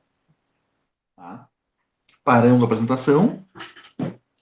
Voltando aqui para a nossa tela secundária. Deixa-me desfixar aqui. Aqui já feito isso. Congelando. E vamos nos aproximando dos aspectos finais aqui. Então, o ponto B, que nós discutimos nesse encontro, teoria das colisões. O ponto C, podemos colocar aqui como estudo gráfico, ou seja, encontrar a energia de ativação e encontrar a variação de entalpia em um gráfico. São habilidades importantes, bastante importantes, certo? Lembrando que o ΔH positivo ou ΔH negativo. Processo endo, processo iso, certo? E isso nós discutimos também fortemente na unidade anterior, certo? Os gráficos de entalpia eles são muito característicos, mas a gente precisa também associar com a energia de ativação. E o ponto D dessa nossa discussão é uma pinceladinha sobre constante de equilíbrio, tá? Na verdade, só alguns apontamentos bem introdutórios sobre constante de equilíbrio, que nós vamos identificar como K, apenas como K, tá? Muito bem, então antes de falarmos de algumas questões mais qualitativas, aí vamos deixar também registrado aqui alguns aspectos quantitativos. Vamos supor aqui a reação entre H2 mais I2 e iodo com formação aqui de HI, ácido iodídrico, tá? Então nós temos essa reação e nós temos como informações também as concentrações. Concentração, então, de H2, concentração de I2 e concentração de HI. Lembrando que tudo o que eu coloco entre colchetes, eu estou fazendo uma referência à concentração molar. Ou seja, H2, 0,025 mols por litro, tá? Mol por litro. I2, 0,42 mol por litro. E HI, 0,76 mol por litro. Muito bem, então, depois dessas informações, nós conseguimos chegar no valor da constante de equilíbrio para essa reação. E vocês vão ler com mais detalhamentos nos materiais, mas eu só quero aqui dar uma pinceladinha bem rápida de como chegar nesse envolvimento quantitativo. Primeira coisa que você tem que estar com convicção é de ajustar a equação. Tá? Isso vale para a estequiometria e vai valer até o final. Você tem que trabalhar com a equação ajustada. Para que essa equação esteja ajustada, você precisa adicionar um 2 aqui, e agora você pode trabalhar com a equação sem nenhum problema, com toda segurança. A constante de equilíbrio, tá? Ela é uma equação matemática que trata o quociente entre produtos e reagentes. onde esses produtos e reagentes são levados ao expoente do coeficiente estequiométrico. Ou seja, quem é o meu produto? É o HI. Então, concentração de HI ao quadrado. Por que ao quadrado? Porque no ajustar a equação, nós usamos um 2 aqui na frente. Dividido pelo produto dos meus reagentes. Quem são os reagentes? É o H2 multiplicado pelo I2. Se eu tenho o 1 aqui na frente, ele aparece aqui como expoente. Ou seja, eu não preciso representá-lo. Ok? Se eu tenho 1 aqui na frente também, ele aparece aqui como expoente, não preciso representá-lo. Então, essa aqui é a constante de equilíbrio, é a expressão matemática da constante de equilíbrio para a equação que eu trouxe aqui em cima. Desse modo, operando a substituição desses valores aqui pelas concentrações, você consegue chegar no valor matemático, no valor quantitativo da constante de equilíbrio. Certo? Então, voltando para a questão, primeira coisa, considerar a equação ajustada. Considerou a equação ajustada, você vai utilizar o quociente entre o produto dos reagentes e o produto dos... o quociente entre o produto da reação e o produto dos reagentes. Ou seja, produtos dividido por reagentes. E vai considerar sempre o expoente da equação matemática como o coeficiente estequiométrico do processo. Certo? Feito isso, caso você tenha valores de concentração para substituição, você pode substituir aqui na expressão e chegar, então, no valor matemático, chegar, então, no valor numérico da constante de equilíbrio, que é um valor que nos dá uma perspectiva, digamos assim, da probabilidade de ocorrência dessa reação. Uma reação que tem alta constante de equilíbrio é uma reação que tem uma probabilidade de ocorrência elevada. Uma reação que tem uma probabilidade de ocorrência que satisfaça com naturalidade aqueles 3 condições prévias: colisão, geometria e energia cinética suficiente. Tá? Mas isso é uma pinceladinha assim, muito superficial. Eu quero que vocês leiam o material, leiam o livro, leiam o e-book e, eventualmente, quando vocês recordarem dessas discussões nossas aqui, façam uma associação ao vídeo, façam essa imersão aqui, utilizem desse material como outra fonte de trabalho. Muito bem. E, por fim, tá, podemos falar um pouquinho aqui sobre a questão do Haber-Bosch, o processo de Haber-Bosch, que é um entendimento aqui bem interessante, que eu quero que vocês tenham, que representa um episódio bem marcante na história da química, que é propriamente a produção da amônia, conforme eu já disse para vocês. Então, H2 gasoso, reagindo com N2 gasoso, produz amônia. NH3, também gasoso. Essa reação ela é reversível, ou seja, dependendo das condições, nós podemos deslocar o equilíbrio dessa reação tanto na direção da amônia como na direção dos 2 reagentes. E esse processo, que é, na verdade, a síntese industrial da amônia até hoje, ele foi desenvolvido pela associação entre 2 químicos, na verdade, entre dois cientistas, tá? Vamos ampliar a formação deles, chamado Haber e outro chamado Bosch. Um desvendou, digamos, os meios teóricos para a ocorrência dessa reação, o outro desvendou o aparato, os meios tecnológicos para que a reação fosse possível. Então, nessa reação química aqui, vocês vão perceber muitos elementos associados ao que nós chamamos de fatores que deslocam o equilíbrio. Então, fatores que deslocam o equilíbrio. Alguns fatores deslocam o equilíbrio para a direção dos reagentes, ou seja, desfavorece essa reação. Outros fatores deslocam o equilíbrio para a direção dos produtos, ou seja, favorece a ocorrência da reação, certo? Essa reação aqui, ela tem um delta H, tá? Aproximadamente de 92, deixa eu ver se é isso mesmo, aproximadamente de 92, tá? Vamos colocar aqui aproximadamente 92 negativo, quilojoules por mol, ok? aproximadamente 92. Então, eu tenho algumas informações aqui. Tá? Essa reação química ela é reversível, ou seja, essa seta de duplo sentido, ou essas duas setas me mostram isso. A reação pode se deslocar-se tanto para a produção da amônia, como para a produção do N2, do H2 e do N2. Certo? E essa reação química ela é exotérmica, ela libera energia. Certo? Os principais fatores aqui que deslocam o equilíbrio, nós podemos pensar como 3. O primeiro deles é a adição ou remoção de reagentes e produtos. Ok? O que vai acontecer? O que acontecerá? Essa reação atingir um equilíbrio. Tá? Primeiro, o que é atingir um equilíbrio químico? Atingir um equilíbrio químico é você ter uma condição onde as duas reações acontecem simultaneamente, mas com uma velocidade definida. Certo? Então, a reação química acontece. Eu não posso entender essa reação química como apenas a formação de NH3. Eu tenho, ao mesmo tempo, a formação de NH3 e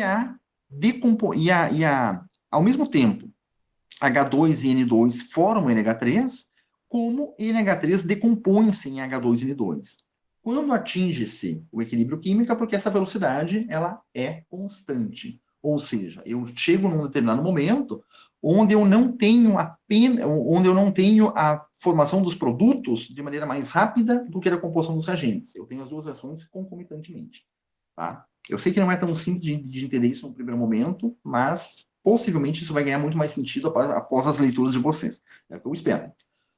Sendo assim, o que vai acontecer quando eu adiciono um reagente? Por exemplo, a reação química está num equilíbrio químico. Eu adiciono reagente.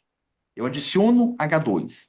O equilíbrio químico ele é sempre colocado num sentido contrário à adição desse reagente, para tentar gastar, para tentar consumir esse reagente.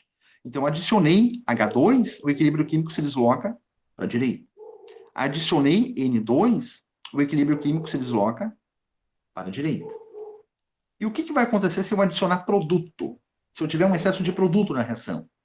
O equilíbrio vai se deslocar para tentar consumir esse produto. Ou seja, adicionei NH3, o equilíbrio se desloca para a esquerda. Entenderam isso? Então, adicionamos uma espécie, o equilíbrio se desloca no sentido contrário para tentar consumir essa espécie. E a remoção seria o contrário. Eu tenho a reação que atingiu o equilíbrio, então eu removo parte do H2 aqui. Removendo parte do H2, nós temos então um equilíbrio que vai se deslocar para cá, para tentar compensar essa remoção de H2.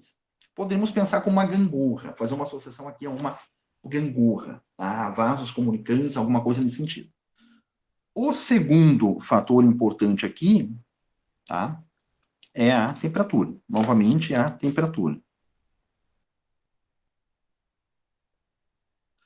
Se a temperatura exercia sempre o mesmo efeito na perspectiva da velocidade, ou seja, eu falei para vocês anteriormente que aumentou a temperatura, aumenta a velocidade.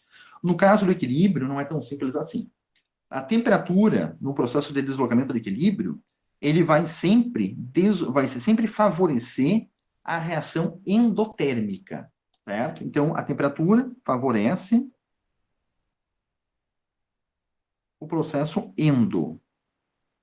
Ou seja, se a reação é endotérmica e você aumentou a temperatura, você favorece esse processo, você favorece a formação de produtos. Pergunto, é o caso aqui desse processo Haber-Bosch? Não. Esse processo, ele é iso, tem ΔH negativo. Então, o que vai acontecer se eu aumentar a temperatura desse processo? Aumentando a temperatura desse processo, eu vou ter deslocamento para a esquerda. Porque eu tenho um desfavorecimento da ocorrência dessa reação. Então, a temperatura favorece a reação endo. Se favorece a reação endo, desfavorece a reação do tipo iso, que é o caso aqui. O que é favorecer a reação? É deslocar para produto.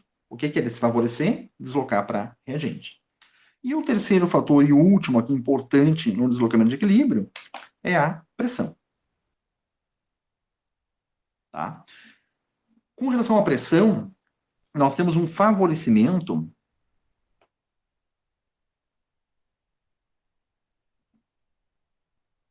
do lado com menos moléculas gasosas. Ok. Aqui. Então, vamos analisar essa reação aqui. Aqui, na parte dos reagentes, eu tenho quantas moléculas gasosas que estão reagindo aqui? Tá? Vamos ajustar a reação. Ou seja, 1 nitrogênio, 2 nitrogênios, colocamos o 2 aqui na frente. 2 vezes 3, 6 hidrogênios, colocamos o 3 aqui na frente. Equação ajustada. Quantas moléculas gasosas eu tenho aqui? Todas as moléculas são gasosas. Então, eu tenho 3 moléculas de hidrogênio, ou poderia chamar de 3 mols de moléculas de hidrogênio, e uma de nitrogênio. Então, eu tenho 4, tá? Moléculas, certo? Gasosas. E aqui, na parte dos reagentes, eu tenho alguma molécula gasosa? Sim, nós temos 2 moléculas gasosas. Então, 2 moléculas, certo? Isso é importante para eu perceber qual é o lado de deslocamento do equilíbrio no aumento da pressão. Você aumentando a pressão, você favorece o lado que tem menor número de moléculas gasosas, que nesse caso aqui é esse lado aqui. Então a reação se desloca para onde? Se desloca para a direita. Ok? Então, por exemplo, o que acontece com a temperatura nessa reação aqui? Eu aumento a temperatura, o deslocamento de equilíbrio ocorre da esquerda para a direita ou da direita para a esquerda? Vamos ver. A temperatura favorece a reação endo. Se favorece a reação endo e essa reação é iso, ela vai ser desfavorecida. Então, eu tenho um deslocamento da direita para a esquerda, ou seja, de produto para reagente. E o outro processo é a questão da pressão. O que vai acontecer para essa reação se eu aumentar a pressão? Eu teria um deslocamento da direita para a esquerda ou da esquerda para a direita? O que acontece com a pressão? A pressão favorece o lado com menos moléculas gasosas. Onde eu tenho menos moléculas gasosas? Aqui. Então, aqui eu tenho 2 moléculas gasosas, aqui eu tenho 4. Então, aumentando a pressão, o deslocamento de equilíbrio se dará da esquerda para a direita. Certo? E, obviamente, isso é particular a cada reação química. Na reação química, você tem que analisar se ela é iso ou endo, e você tem que analisar qual é o número de moléculas gasosas que você tem como reagentes e que você tem como produto. Muito bem.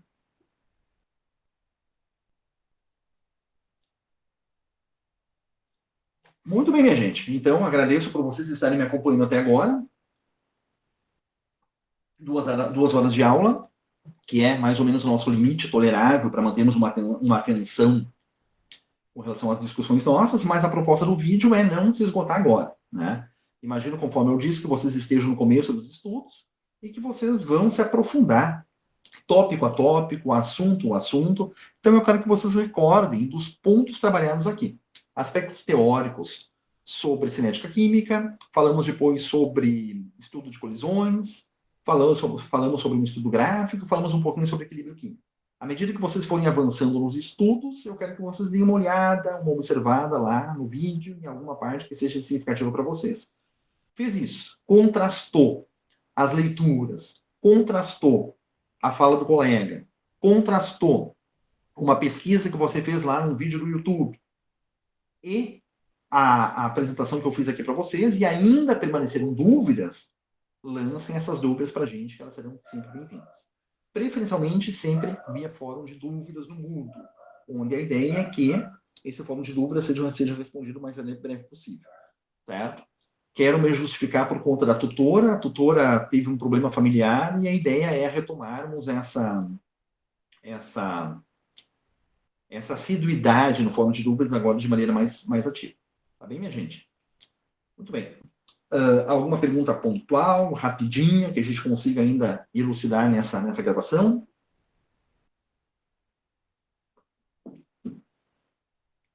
Guilherme, pode falar?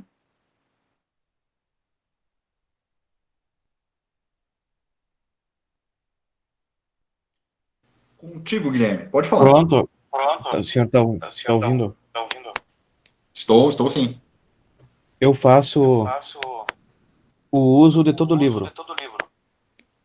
E quando eu for montar meu planejamento, na hora que for citar, eu vou citar o livro completo? Vai citar o livro completo, Guilherme. Vai citar na verdade, vai citar os autores do livro, né? Certo? Vai citar os autores do livro, certo? E no teu planejamento, ali no plano de aula, especificamente, quais serão os objetos de conhecimento trabalhados, certo? Você não vai trabalhar, por exemplo, o livro inteiro num período de 6 horas, num período de 8 horas, tá? Que é o que eu estou pretendendo que vocês pensem no planejamento de vocês. Certo? Então, o livro inteiro a gente pode pensar como referência principal, mas esse livro inteiro ele é permeado por vários capítulos e não são todos os capítulos que me interessam, certo? Num dado momento. Então, eu vou identificar o que me interessa propriamente dito, vou capturar aquilo que me interessa nas discussões que nós fizemos na primeira hora dessa gravação, certo? E, ao final, eu vou referenciar os autores desse livro. Beleza? Obrigado, professor. Beleza. Gente, 5 segundos para mais algum questionamento, para mais alguma pergunta? Não? Passou o tempo? Obrigado, então, pela presença. Grande prazer estar aqui com vocês. Tá? Sempre lamento não ser presencial. Presencial, as coisas fluem de maneira mais natural, mas fizemos o possível para compensar essa nossa distância. Certo? Isso não é protocolar. Tá? Sempre façam dúvidas, me procurem, e sempre que possível vou atendê-los, certo? Com relação àquilo que pudermos fazer. Às vezes é lamentável nós fazermos muitas coisas ao mesmo tempo, certo? Como vocês bem sabem, não é apenas o curso de vocês que eu atendo cursos presenciais na graduação, na pós-graduação, nos envolvemos com várias ações, mas eu tenho uma atenção muito particular ao processo do ensino, muito particular. E muitas vezes, na maioria das vezes, eu tenho muito prazer em deixar de fazer alguma coisa, digamos, mais administrativa, para pensar algo voltado mais ao processo do ensino. Tá? Então, me procurem aí sempre que pintar dúvidas, que eu vou fazer o possível para atendê-los. Tá bem? Grande abraço para todos, boa noite para vocês, boa semana, e estaremos por aqui. Boa noite, obrigada, igualmente.